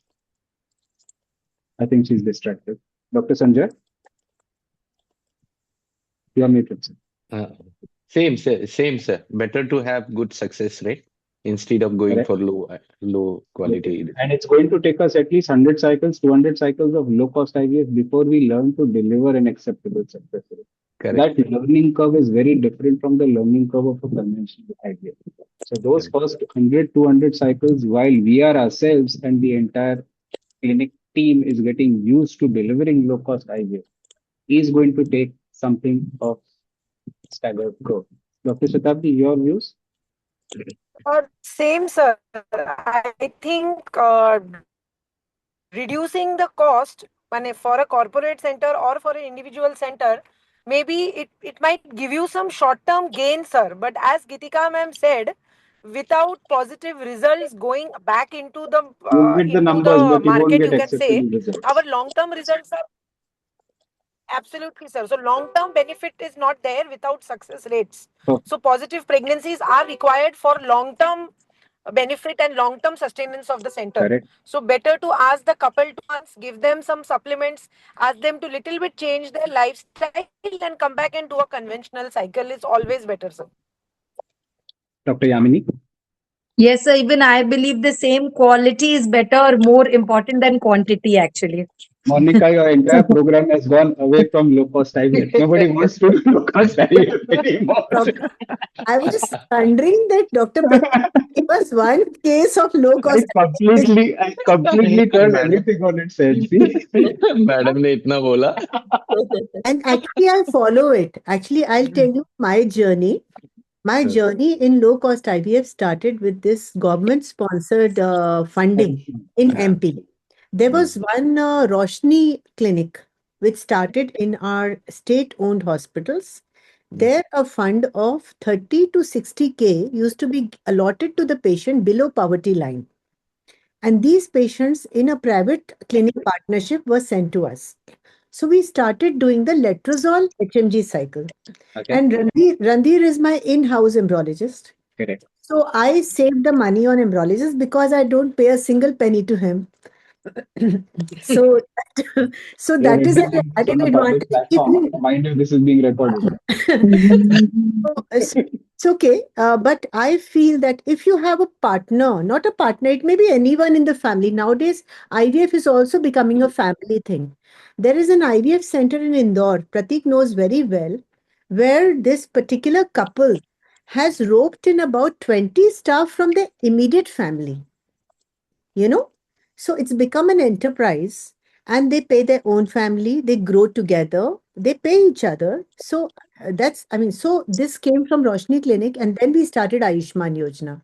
Ayushman Yojana, the funding was even less, it was 30K only. And we had a few patients who conceived, with CC, letrozole, whatever. So ultimately, when the funding stopped, we were left on our own. We started doing the conventional thing again. But these low cost IVF, you won't believe me, every patient has referred at least 2 more patients. Okay. We have a lot of word of mouth practice, IVF practitioners, Correct. which is more powerful than your Facebook, Insta, and YouTube. So ultimately, it goes down to success rates. The more success Yes. rates you deliver, the better the advertising for you. I believe in a month, if I have to do 10 to 15 cycles, let me do 2 cycles in which I pay from my pocket. I don't earn anything at all. Those 2 additional patients, if they conceive any one of them, they are going to send me patients. Remember, I look in the long term. Or thoda sa you feel good also. At least other patients are paying. It's okay if I do low cost for 2. It totally depends upon your perception of life, your perception of life, your perception of life and your ideologies. So we are a little idealistic in that way that, like now being 55 years old, I have done it all. I have seen it all. I have done ART for 20 years. I've started IVF in Bhopal. I don't want to join a corporate. I want to be in a standalone. I work with minimum staff, minimum resources, and I do not want to say no to a patient who gets 50,000, 60,000, 70,000. I want to be Correct. So able to maybe say, in that select group of patients, in those particular very specific indications in that narrow price band, maybe it does make sense to offer low cost IVF, but it's not something which can be widened and say IVF light for all is going to be the best thing since sliced bread and it's going to democratize IVF for the masses of the country.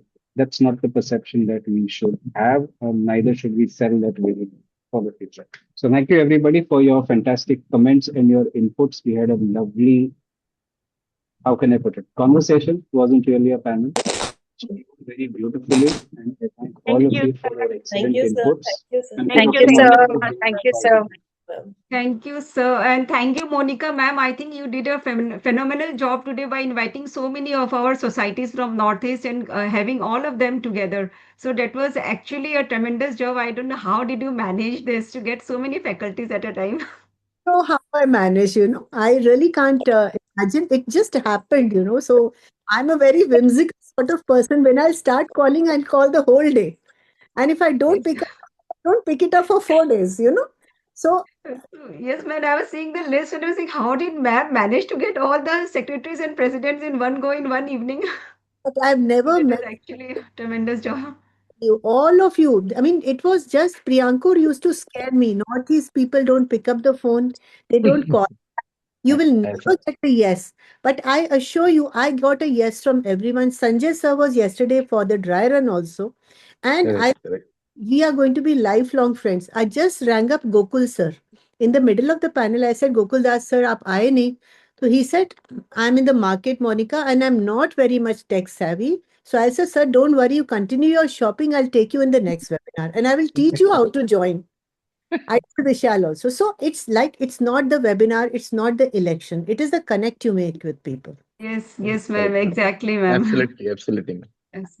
So thank you so much, everyone. Thank you, Pratik, for that opening you. our eyes. Inverted commas. Thank you for हमारे वो जो नेत्र चक्षु आपने खोल दिए.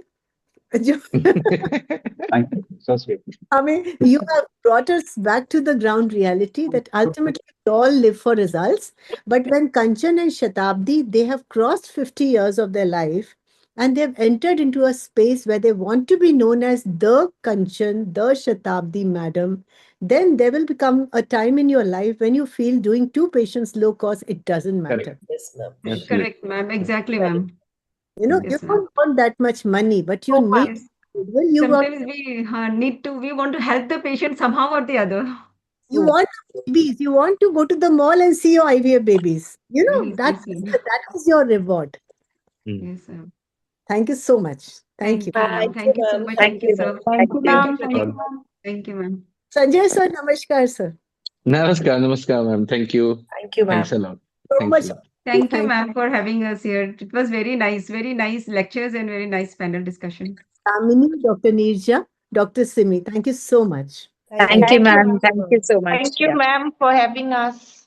Thank you to Team Intas. Thank you to Dr. Vishal Dave. Our next webinar is Synergy 27 on 27th of March. And we are dealing with a very interesting topic, transgenders.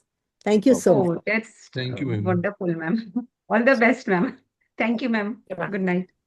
Good night. Good night. Bye. Bye.